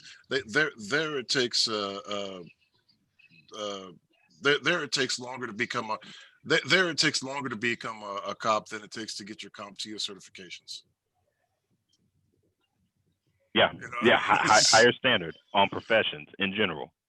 It's just, I mean, it's just that we have to get rid of this judicial, prosecutorial, and police immunity from prosecution. Hey man, we never had that shit in the fucking military, nor when I worked in some of the feds. We never had no bullshit like that. It's like, look, if your ass don't fit the fucking standard, you don't get to be here. Period. End of fucking story. We act like the fucking world is gonna go to a fucking end because some piece of shit fucking cop can't be on a fucking road. What the fuck is this? People lose their job every fucking day for doing stupid shit. Right. People get laid off and walk the fuck out every fucking day. Right. You mean to tell me we can't do without an unprofessional piece of shit who shot somebody in the back? Who are these people? It's ridiculous, man. It's like the equivalent of having it's like the equivalent of not having a CI. It's like not having CIB or the Navy equivalent or the Air Force equivalent. You know, whatever the criminal investigation unit is. OSI. For various branches, right? It exists for a reason. It exists for a reason. Motherfuckers go to federal to military prisons every fucking day. Yes. Every day. For shit that either did or the other reason, a very small percentage, shit that they were fucking in charge of and responsible for. Right. A lot of motherfuckers go to jail for that shit. So when you hear a fucking police officer say, okay, you toe that union line if you fucking want to, your ass is going to jail. The only thing you have to do is do it one fucking time. One fucking time, you have one of these fat pieces of shit, and guess what? You lock up the fucking union officials just like you lock up the fucking cops. Same fucking thing. Your ass will be charged with aiding and abetting a fucking murder. Guess right. Your ass will be treated. You use excessive force, you go to fucking prison. You kill somebody, you go to fucking prison. That's it. It's clear. It's like I said, man. We've seen this thing happen. We've detained. I can't tell how many doggone insurgents, terrorists I've done detained. We done caught. I remember we caught one. He was down on the ground. We zip tied him. We were bringing the truck around. Dude took his gun, shot him in the back. We looked at him. He said, "What?" He was a terrorist. Sergeant, relieve him of his rifle. Take his rifle. Take his sidearm. After that, We just relieved him of his shit, zip tied him, put him in the Yeah, back, and, put him in the back of the and truck. Joe, I Yeah. also want this shit to happen to military veterans who purport this fucking bullshit like you can shoot motherfuckers with no fucking punishment. I want Oh, I all know. your fucking Oh, VA oh, benefits removed from your motherfucking I ass. know. Oh, listen. Oh, yeah. I got you. We just stripped him. It wasn't even like we just said. We looked at him. He said, "What? What did I do? You know what you did. You broke Yeah, the law. very easy.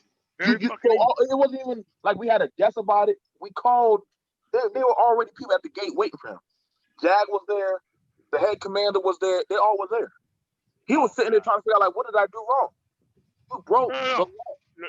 You have to They're do gonna that. call you by 3 names and they're gonna refresh your recollection. We don't have to tell you right now.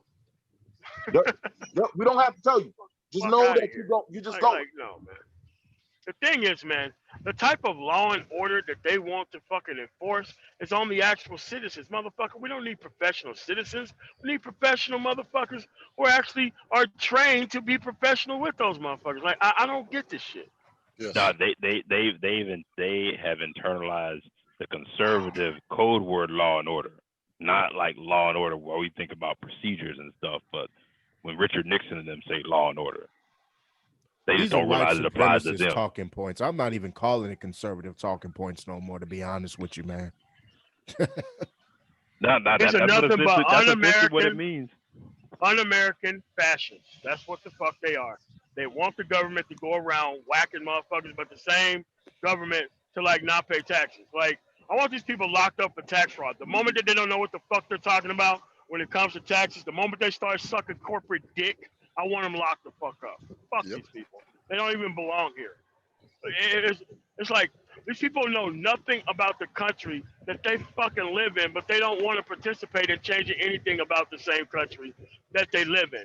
And they try to get other people and tell other people that they take handouts. I'm like, okay, the Japanese took handouts too. So did the fucking Native Americans. What the fuck they were supposed to do? Not fight for their own shit. The But it's like, Jews. Look, what are you talking about? All of fucking Europe takes handouts. yeah, a handout called free military fucking guard duty. See, that's the thing NATO. about it. They make in those countries they hold people to a standard.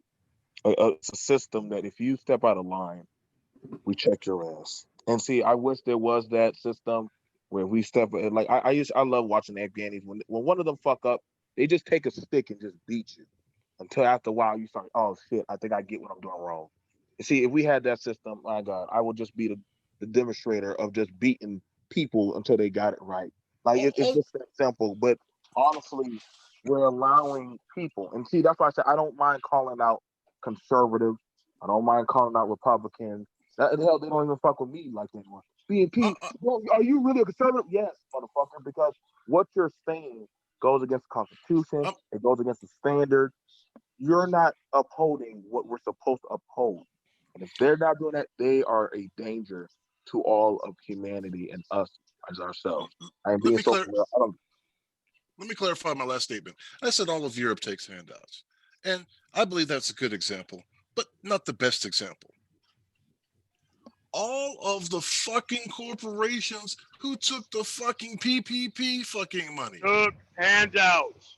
None of these, we're Charles Merchant, we're talking about the fake conservatives who cannot discuss policy, but always want black people not to ask for anything from the exact fucking government that's fucking over them. We're talking about a very specific group of people who's popping up here. They're worse than fucking neocons, by the way. All of the corporations that took 93% of the people of the first, 96% of the first round of PPP. First tranche of money out the fucking window. They took it all. 90 none of fucking these fiscally conservatives said anything about it. Not a fucking one of them. Because they were big ass companies, and you know they suck a lot of corporate dick, and they don't give a fuck about when big companies fuck over people.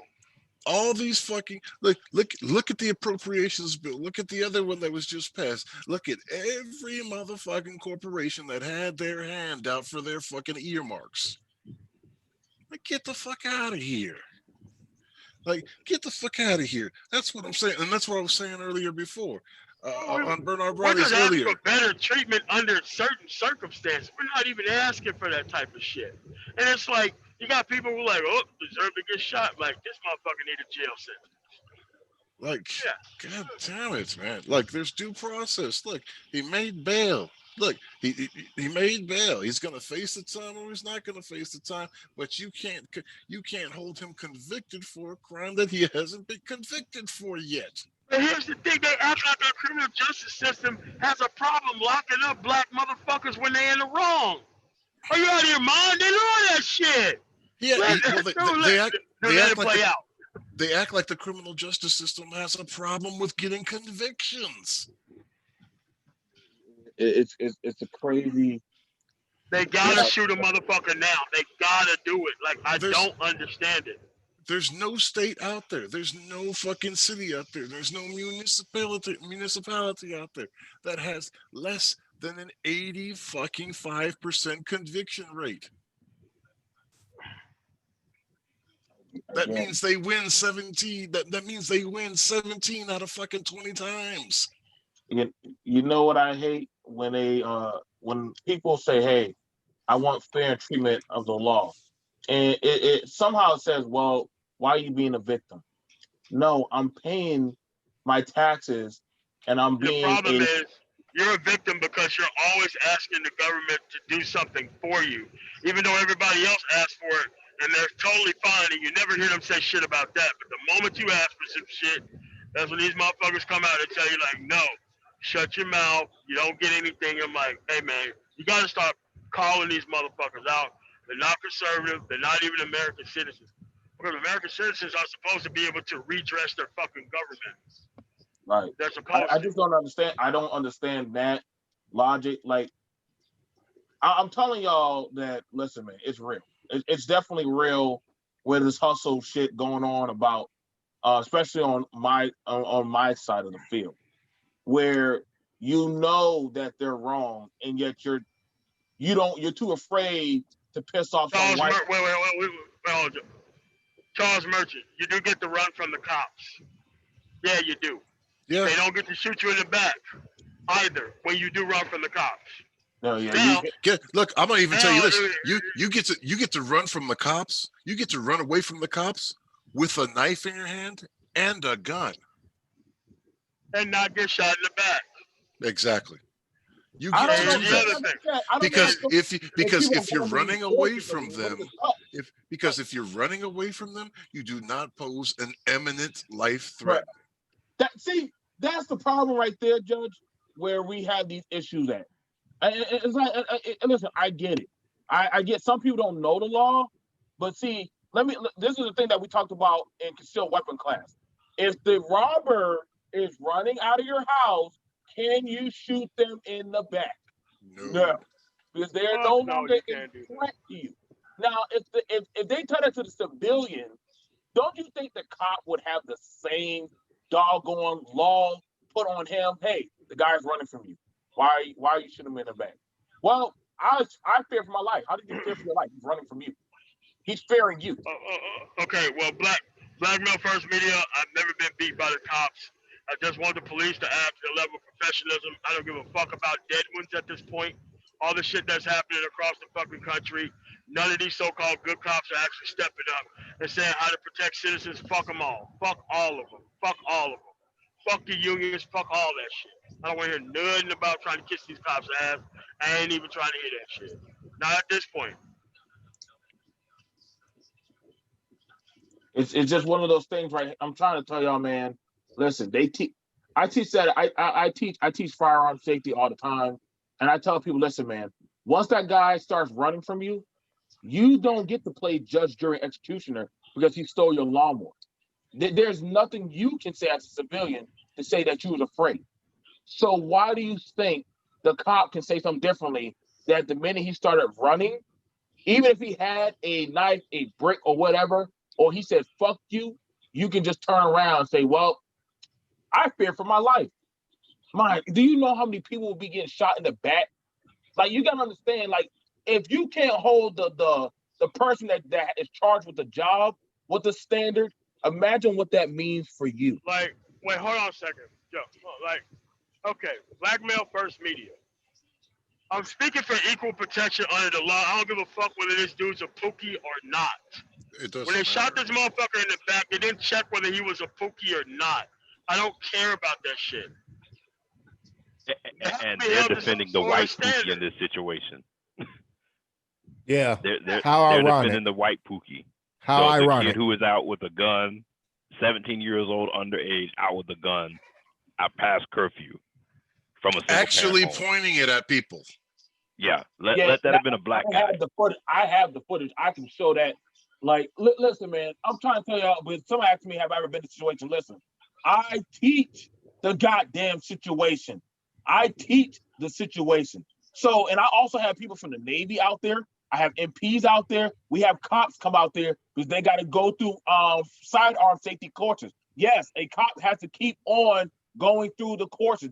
Once they get the badge, that does not stop. They have to keep relearning.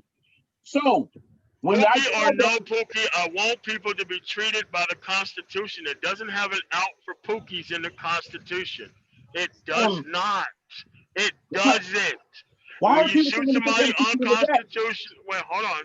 When you shoot somebody unconstitutionally, if you put them on trial unconstitutionally, you get to go to jail for that. It's basic parts of the Constitution.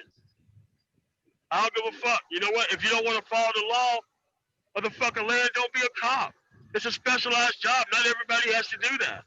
Exactly. Right. Like, yes, exactly. Motherfuckers are not motherfuckers are not enslaved to conscripted. become They're they're- not conscripted. exactly. They're not conscripted to be police. It's a voluntary position. Exactly. A voluntary servitude position. Hell, before you even go to a combat zone, they literally have a chaplain ask you, are you mentally ready for this type of job? If you're not, let us know now. We'll check you out. You can't go. If they do that to a soldier, and I can tell you they do that every time. Best believe if you're a cop and you're not, listen, go do desk duty. Go work in the locker. Go work in the cage. Go do public safety. Go do little talks with kids and shit. You don't have to pick up the gun and go walk the beat. You're just not built for it. Everybody's not built to do that walk. I don't know why y'all think everybody's really. made for that, but everybody's just not. But even here's the thing, BMT. Here's the thing. Even if they are built to do that, Unlawful people get no rights. What about the cop who shot him in the fucking back? I tell you, man, it's 17-year-old Dylan Roof, little asshole. He was right. Jake was wrong. I listen, man. I told you. Where was these hood conservatives at that point when that guy was taken to Burger King by the actual fucking cops? Where were those guys complaining about? You want to know why? It's a fucking white dude. They got all this smoke, and it's like, dude, none of this shit, like, dude, you have to follow the fucking Constitution. Again, it's not hard, man. I think these dudes just hate being black. They hate black people, and that's just what it is, man. When they look in the mirror, they see a white man. They want to be a white man so bad. Well, I mean, no, let's not go that far. I mean, because the Constitution is pretty easy to understand about. Not like, dude, police fear is not part of the Constitution. It's a fucking made-up concept. It has nothing to do with equal protection under the fucking law. Guess what? The other person get to be scared too. How the fuck do they get to turn around and shoot first? They don't. They don't. I think they're just projecting modern day brothers. Like whenever you've seen what's happened with Jerry Falwell recently, all these people were so outwardly spoken. A lot of these dudes, if you look at their lives, it's like, But Charles Merchant, it wasn't the fact of whether Dylan Roof was fighting with the cops or not. The fact that he was taken to Burger King by the cops was a fucking problem. Like, that's what we were talking about. It was the treatment that Dylan Roof got. They don't take mass murderers to go get them something to fucking eat before they take them in. Yeah. I ain't never heard of Pookie. I ain't never heard of no Pookie getting no Burger King after doing a drive-by. I ain't never heard of no Pookie getting no Burger King. It depends. It depends. Is this his episode of the first 48? I mean, like I said, man, you gotta understand. Listen, just because you're a conservative, don't mean you gotta white check everything that goes on. This is like the time And I remember MOT and I covered over the military kid who had a license to carry a firearm and got shot by the cops in the mall. And the cops lied. They changed the report 2 times. Where were the conservatives then for that? No. BMT. No, the motherfucker that picked up a pellet gun in Walmart. Oh, that was a good one. That one right there. Oh, John Crawford? I think it was Crawford. Yeah. He picked up a pellet gun in Walmart, where they sell them. Ohio, where it's an open carry state. Where they sell them and in an open carry state, and they just came around the corner and shot him. Not to mention on the John Crawford thing, the guy who called, he said he was walking around pointing it at people. Yeah. When they just showed a video of him walking around the store, holding it in his hand. I don't think he went to jail. Did he go to jail? Did that guy go to jail? They never. I'm not sure. The fucking dude, the dude that gunned down the dude in the hallway didn't go to jail. On his fucking hands and I know you're talking about. I know you're talking about. I can't remember the name. That's what I'm saying. Like Nevada or something. That's why I'm saying. These policemen's union, these policemen's bureaus, right, need to be fucking eliminated. You cannot outright. You cannot take somebody's life unjustly, unlawfully, and be allowed to walk the fucking streets. And here's another thing. I don't want any celebration of police death whatsoever. If you take your motherfucking ass from another city to a cop's fucking funeral, you lose your fucking job. I don't want these people being celebrated in no fucking way whatsoever. If them motherfuckers are not out there trying to protect citizens, we don't want the shit going the other fucking way either. Fuck all that shit. I want them to take all that shit away. Should be part of no fucking news, no fucking announcements, no nothing. The motherfuckers don't know how to act. Fuck them. And here's the thing. A lot of these cats that get involved in these situations, they just get hired in different fucking jurisdictions. That's what I was going to say. There need to be a database, because let me tell you what happens in those cases. That would, if they had insurance, they would be a database. And I was going to say that I heard a guy say that if they hold on. If they don't want to be cops again, you know what they do? They go and they get on disability. Look, and it sails right through. MOT, you have to be bonded to be a plumber, an electrician, or a fucking roofer, a cabinet installer. Well, you don't have to, but most places require it. Hanging fucking drywall in some states, you gotta be certified. That you are licensed and bonded. The fuck, man. I was going to add to MOT. I've heard, like, if you let these cops resign, they can do that. That's why I heard, like, the one in Wilmington, he fired those cops he heard on the radio. He said that makes it a lot harder for you to go and apply for a job in another department. Maybe there, but if they're part of a union, they just get shipped off to some other place where they're covered. Well, here's what happens. Okay. Here's what happens with a lot of that. They get off at fucking trial, and then you know what they do? They go and they sue the law. They go and sue the department for their pay in arrears and penalty. Interest and penalties, they're paying arrears and penalty, and they win. And they get right back on the fucking job. It's crazy. You know, that's the fucking crazy database, and they ain't fucking working in this goddamn industry again. Period. And that's the way you got to be. And what you do, you have a lot of dick sucking motherfuckers. Like all this Blue Lives Matter shit. Dude, it should be illegal, terrorist fucking operation. Until shit like that happens, I'm gonna continue to be a nihilist about this shit. Because you're proving I say libertarian because I guess I'm politically nihil. You know, I'm a political nihilist, and I say this because, again, if you want to tell me that Republicans are against abortion, but they haven't made any moves against fucking abortion in 50 fucking years, when you tell me 6-3 Supreme Court right now, you know, they haven't made any moves. when you're telling me all these things the Republicans are against, they haven't made any fucking moves against any of the fucking shit.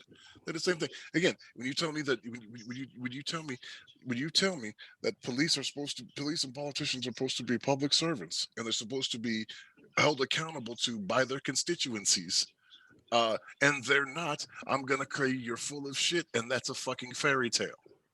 And until you do something, until you do things to make it to where that story that you're telling me can show it to me as being true, then I'm gonna consider it a fucking fairy tale, and I'm gonna continue to be a nihilist.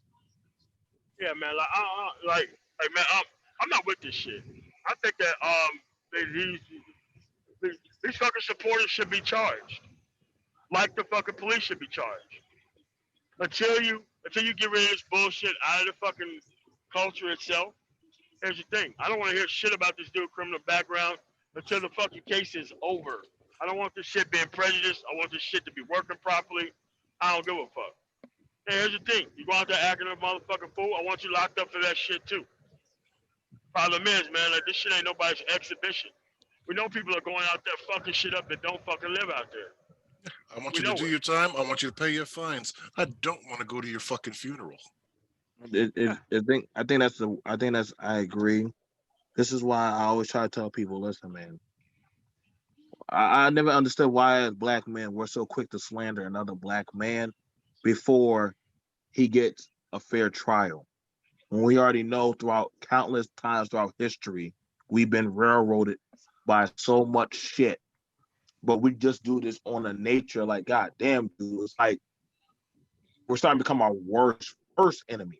And it's this they had to create an entire system where you had to be almost fucking dead before you get executed because we couldn't trust the criminal justice system to send people up the fucking river for actual fucking shit they need to be executed for. What does that tell you?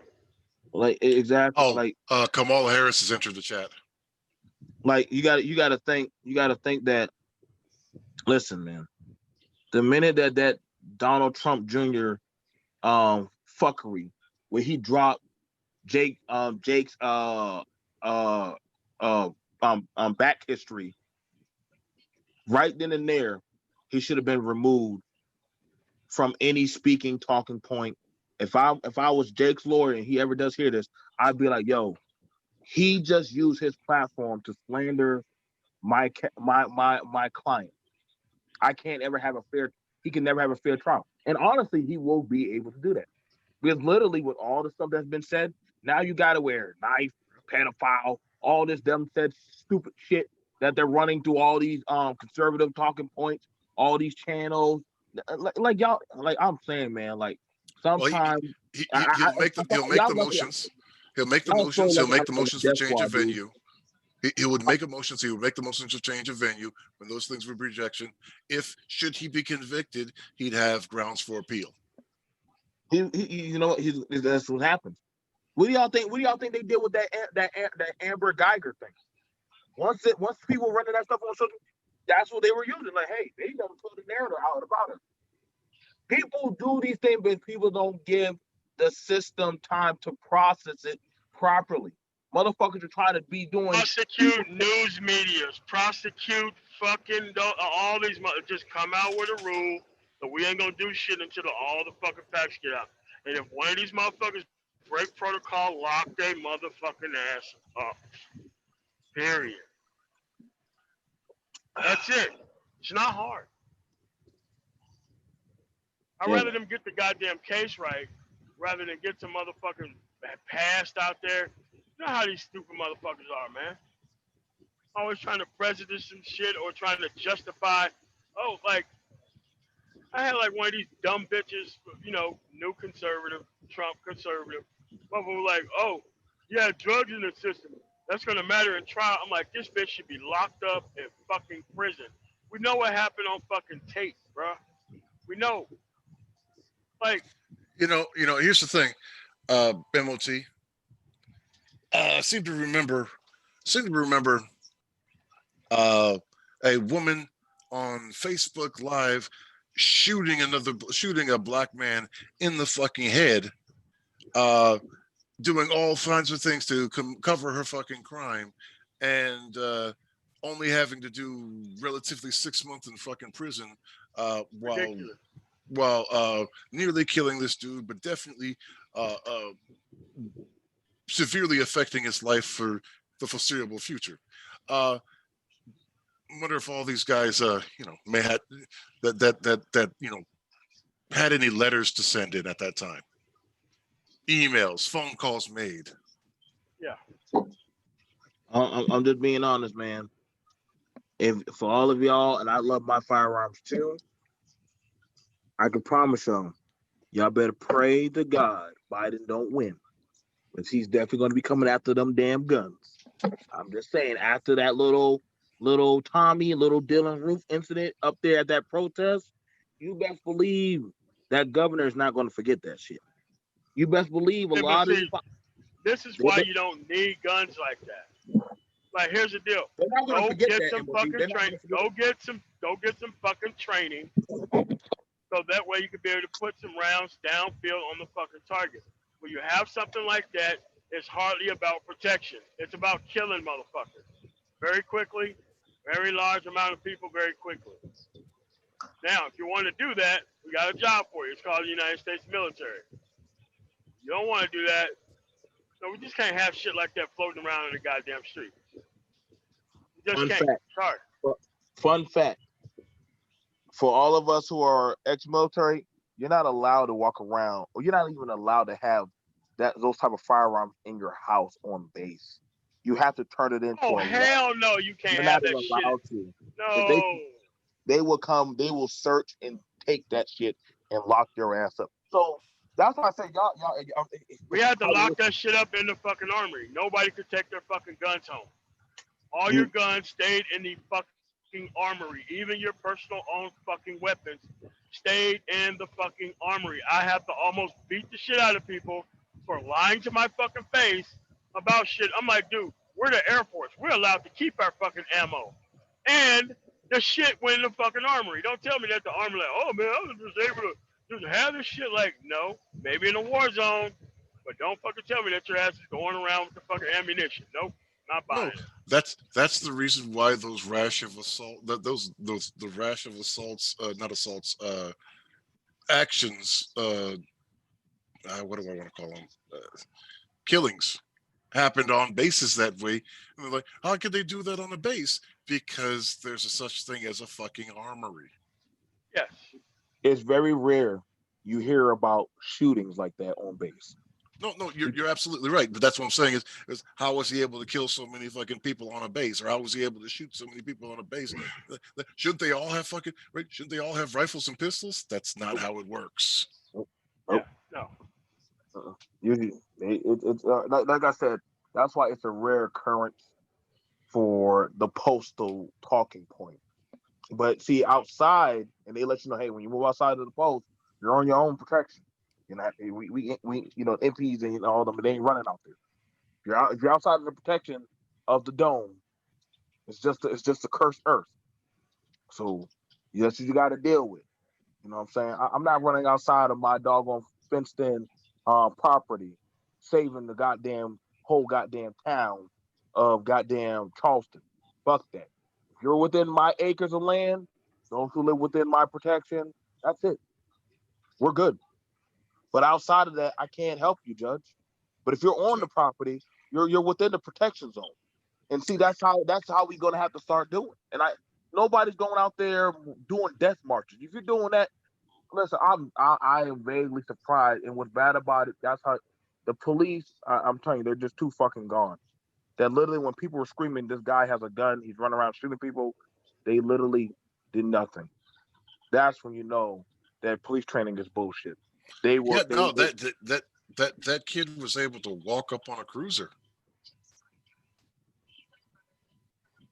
He was able to walk up to the passenger side window of a cruiser. I was shocked by the video. Like, I thought at some point in time somebody was going to get on the horn and say, "Hey, hands up." Remove, give him instructions for removing the rifle sling from his shoulder, all of that, you know what I mean? And that I didn't see it. If they were doing justice If they were actually Nobody was acting hysterical. Nobody was claiming that they traded their lives and had to unload the entire clip, maybe both of them in it, dude. It's like, dude, look, this shit is a choice. We're gonna say as a court, you chose to do that. Yeah, you Right. chose to do that as a trained professional, and you decided your professional training was going to be used in this specific case, this specific way, and I don't give a fuck. I don't care. I'll be the first one to say, after that Rittenhouse, after what happened, after the incident that he was involved in, that with the shooting he was involved in, like I fully expected him to have to go through the whole thing face down on the asphalt. That's not what I saw, and I was amazed that I didn't see it. No, because it was a fucking choice. That's what people have to recognize. This shit's a choice. There ain't no adrenaline. Man, fuck you. It's a choice. Look, if you decide to go helmet to helmet by fucking accident, you still get the penalty in football. Yes. Right? Yes. Yeah. Why? Because it happened any fucking way. Like again, and I look. I'm not saying that. This is the other part of the situation. Look, ignorance again, right? Number one, this is a civilian who is not trained any more than he gets from firearm training from the range or whatever. But you're not a very smart person for these people. Again, this is a whole fucked up situation, but. He may have been pointing it at people, and I acknowledge that. And I acknowledge that I believe that that's assault. That as my understanding, that's aggravated assault, if at worst, at best, menacing. But the others committed physical assaults upon this person. They committed physical assaults upon this fucking person. They came and hit him and attempted to hit him with weapons of their own. I get you for that, Judge. But here, you're totally fine saying that, pointing that out. That did not pursue until after, and this is the thing about it. That did not happen, and this is why I got angry at some people and some talking points. When you keep on pointing a gun in my face, right, what you get is what you get.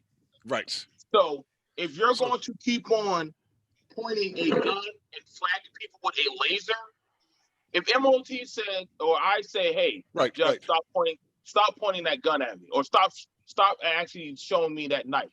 If I punch you in the face, you can't say, well, they just started attacking me. No, you're absolutely right, BFT. And that's when it becomes, right? That's when it becomes in most jurisdictions, mutual combat. Yeah. Mutual combat is still a crime. But here's the thing. Citizens have a right to life too. They do. They have a right to life just as much as these fucking police officers do. And no one wants to talk about the Supreme Court decisions. It's about 10 of them that kept giving police all the fucking rights post hoc. They come in with some bullshit, and then they go all the way to the Supreme Court. You have the Supreme Court treating this motherfucker with all types of praise, and I'm like, ugh, this shit is disgusting. I can't stand when cops get their ass kissed. That shit gets on my fucking nerves, especially when you go beyond the fucking call of duty. Exigent circumstances is supposed to be very rare. It isn't supposed to be whenever the fuck we want to do something. Whenever you want, exigent circumstances arise whenever you want to, with every action you take now. Nah, it's stupid as shit, and it shouldn't even be happening at all. Period. No, that's all. That's all I was saying. BMT and MOT is again just to allude with the helmet to helmet contact. What's right? Mutual combat. Right? People like if I threaten you with violence, you threaten me with violence. We threaten each other back and forth, and we actually start fighting with each other, regardless of who antagonized the situation first. Right? We both go to jail for mutual fucking combat. We both get charged with aggravated assault. I do. See, here's the thing about it. This is the thing about it. Why a lot of people would message me, BMT, you should get online and talk about this. And I'm like, listen, man, A lot of these people are just looking at still shots of the picture rather than actually looking at why they were chasing after him. Nobody mentioned that he They shot don't even somebody. care. They don't even care. Exactly. Nobody mentioned that that the militia, they were laughing because they were going around to where people were walking around and they were literally flagging and pointing guns at people. Yeah. So when you keep doing that to people and you don't even fucking live there, dude, not every after a while, the goddamn the natives say fuck it. You're gonna point a gun at me regardless. Well, I believe that you know what you shouldn't be. Well, hold up, dude. Why are you here? If you're in that much fear of a threat of your life, why are you here? Right. You're not the law. You haven't been given blessing by the state or the governor or the guard. Why are you here? They should throw out of towners in prison for an extra 20 fucking year bonus if you're going to do some shit like that. God damn. You're asking from out of town, extra 20 fucking years. Well, like I said, there are no heroes in that particular story, in my opinion. There aren't any heroes in that fucking story. None. His mother brought him there from another state. I would put her behind bars. I would put him. I will put her behind bars. I will put him behind bars. See, that's the thing about it. It's like the accountability of the parent definitely left out because you definitely put your child out there. So then if we would have killed little Tommy, then, oh, wait, I can't believe y'all killed my baby. You see how bad these protesters are? See, that would have been the story. Oh, that would have been the story of a lifetime. Not only that, he also has a record. So I don't know, why would any parent give their child an AR-15 and your child has a fucking record? I don't know why, but yeah. No, I mean, it's called a straw buyer or straw purchase at that point. Yes, That motherfucker yes. end up with it. Yes. See, but hey, like I said, you play the games, you win these stupid prizes. I get why some people say, well, he was getting beat up. Well, I'm not gonna lie. If you shot my fucking friend, I would kick your ass. But if you once you start shooting the people that I'm there with, dude, we're not talking anymore. There's no need to talk. See, if that's accurate, that's not that's new information to me there. So, it's okay. I get you, Judge. But see, that's the problem. People just go off of still images. It's like, oh yeah, he was getting beat up by a skateboard. The reason why I'm chasing him because he had already shot somebody in the chest because the dude said, "Hey, stop flagging my friend with a gun." Mind you, he had his hand on the trigger the whole time. Yeah. So you're just playing around. If somebody had doggone point a gun at you, and I'm punching them in the jaw, and we're gonna take that. They tried to get the rifle out of his arm before. See, that's when civilians are actually doing their damn job, because now they're like, yo, you're walking around with a rifle and trying to cause intimidation.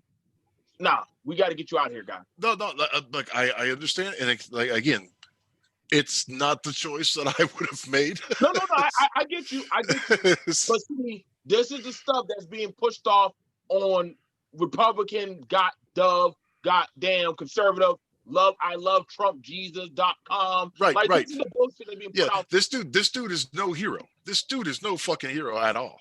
But he will be praised as one. I can promise you. Yeah, this dude is no fucking hero at all. Like I said, there's, in my estimation, like I understand how you're referencing it. In my estimation, there are no fucking heroes in this fucking scenario. There are none. There's a whole bunch of fucking stupid ass people doing stupid ass shit, and it's not the simple fact of saying it's not it. You can't afford to sit there and say, well, because they're all stupid, nobody gets punished. No, because you're all fucking stupid, everybody's gonna get punished. If it was up to me, and we was a UCMJ tribunal, I would literally have it where the officers at the squad car that were with the militia, I would have them all fired. And yes. I would have the mother jailed. I would have the doggone boy. You already know you're going to doggone. You already know you're getting sentenced for murder. So you already forget about it. you already know. I don't care who you're talking to. You set your fate when you stepped outside of that house. So right then and there, like it would be a swift trial. there would be no need. We need to figure out your background because you made your choice when you left outside the house and you crossed state borders to go about to do this. So you chose your fate. There's It not has such to be an enhanced crime. Well, see, this is the problem. This is the problem that I've been having with the stand your ground. I'm fine with castle doctrine, but this is the problem that I've been having with stand your ground. When you instigate, when you instigate this trouble. Yeah, when you instigate the situation that has you fearing for your life. Right, but see, that's the thing about it. So it's like wait a minute. Like if you hadn't instigated a situation, then you would have never been in fear of your life. Therefore, you wouldn't have to respond. Therefore, you wouldn't have to have responded with lethal force. George Zimmerman. That's my problem with the stand your ground position that way. I mean, but Connecticut has it right with duty to retreat. They have it right. Right.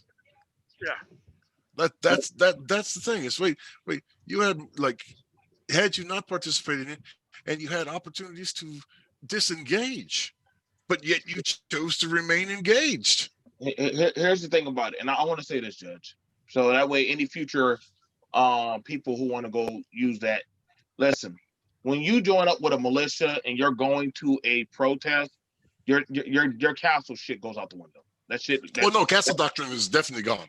Yeah. That shit goes out the window because you're not defending shit. Castle doctrine, stand your ground, self-defense. Once you show up with a fucking gun, that shit applies. Castle doctrine is eliminated once you leave either your residence or your business property. That's right. And so or your vehicle, as the case may be. Well, it's a property and a proximity thing. Yeah. Well, in Colorado at least. That's what it is. Well, see, but the thing about it is, you joined up with a militia. You left from the ranks to go start patrolling, which you're not trained or anything. And guess what? You ran into the opposite force. Yeah. Well, here's the thing. Where was his buddy? I want to give you all the information. I'm telling you right now, man. This kid was trying to play. Why is he? Why we like? That's what I didn't understand when I saw the video. With the part real of the video friends would have stuck around.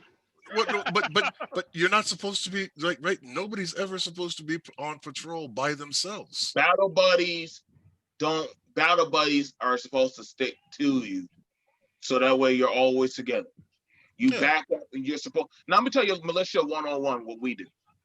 If we have to patrol, listen, we're patrolling together. If the situation gets hostile, we're backing up. All right, let's get back with the unit, and we'll go back. We'll go over from here. We can report it and see and tell them what we saw. If we have to back up and have to doggone cover each other backing up, that's it. Other than that, you really don't have shit to follow. Yeah. So first of all, they're gonna ask us. But I mean during COVID, we had the militia activated. So trying to say, hey, we had, there's a kid out here. They're gonna ask you, why is there a kid out there? Why do y'all have a minor out there with a firearm? The sheriff should immediately be like, okay, y'all guys, y'all not doing it. Y'all. Yeah. Show's over. Exactly. Yeah. He would send you home. MOT would immediately, if he had been an active sheriff at the time, he would say, okay, time for y'all to go. Why is there a kid out here? Son, you need to go home. They knew he was a minor. They literally said that, hey, man, quit playing around. Nobody cared. So now you let a little kid run around, play Fortnite with actual lives, and guess what? Now you got that. Yeah. Now this is what you get. Call of Duty. Except nobody responds when they get shot. Nobody heals after hiding for 5 seconds and they self-regenerate. This is real life. Yeah. So now he has to live with that. He should get the consequences just like any other grown adult should. Don't try to make him like a baby. Don't try to make him like a young little kid. No. Treat him like a grown man, like he wants to be. I think this shit is too easy to solve. I think that people got a lot more cowardice inside of them. They want these motherfuckers to be dead without a trial. I think that's some bullshit. I think that whenever you say there should be some significant fucking upfront consequences for it. But that's all I got, man. Because Yeah. at this point in time, if you don't want to talk about policy, or you find a way to evade the issue about policy, fuck talking to you about anything. Because every other group of people has an agenda. Everybody agrees on it. They go to their respective sides to get it actually fucking codified in the law, and it goes in. We don't do that shit. Because we got a bunch of bitch ass niggas who's okay with feminism, so they're not gonna work alongside thinking class black men, and we're gonna have this problem all over again. So I'm like, fuck them, man. Just separate and let's do our own fucking thing and build our own black male power. You know what? If the woman don't want to follow, fuck it. Replace her. Get somebody else. Yep. I'm not trying to explain shit to no motherfucker in this fucking dating market. Nobody. I'm assuming you're all fucking lying, and I'm assuming that you got 1,000 bodies on you. And you got to crawl through holy fucking hell for me not to believe that. So, any last words, Joe, before we get out of here? Nah, man. Only thing I want to say, yo, man, like this. If We know it's these not, dudes are not conservatives, man. We know they don't discuss policy. Like I said, man. Listen, y'all. If you want to know what's a real conservative, you listen, y'all. Some of y'all who've been around my channel, y'all have heard me every Sunday. We talk about policies, grassroots, accountability. I know it's boring talk, but that's literally that's our turn on. They try to make policy look like, no, you're asking for the government for something again. Stop. Like that's what these motherfuckers are doing, man. And I don't think people who want to talk about politics and who shit on policy, like, dude, what beats bad policy is better policy. If they're about no policy at all, but I want to have a political debate, man, get the fuck out of my goddamn face. You know, there's really nothing to talk about with people like that. People want to be the next ABL or fucking Brandon Tatum, and I think that real conservatives should just say these motherfuckers are not conservatives. They're talking point conservatives, or worse, fake ass fucking liberals or libertarians.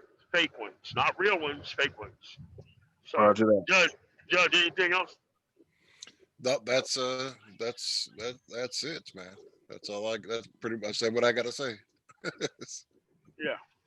Like I said, man, all this stuff can be solved overnight if we want to solve it. You just have to go to your respective groups in order to get this stuff done. And the people who don't want to talk about policy, fuck them. That's how you treat them from here on out, man. If they're on some, you cannot redress your fucking government for nothing. And the only reason why I'm part of this party is because I get to shit on black people and I don't get to ask for anything, man. Fuck those people. They ain't on your fucking side anyway. Because even if you fucking try to do something with them, they'll just laugh at you for trying to go to your government for help. Fuck them. They're not part of the conversation. So I want to thank everybody for coming through. Like, share, comment, subscribe. I'm the man tomorrow. You guys have a really nice night. All right, later, Judge. Hey, thank you.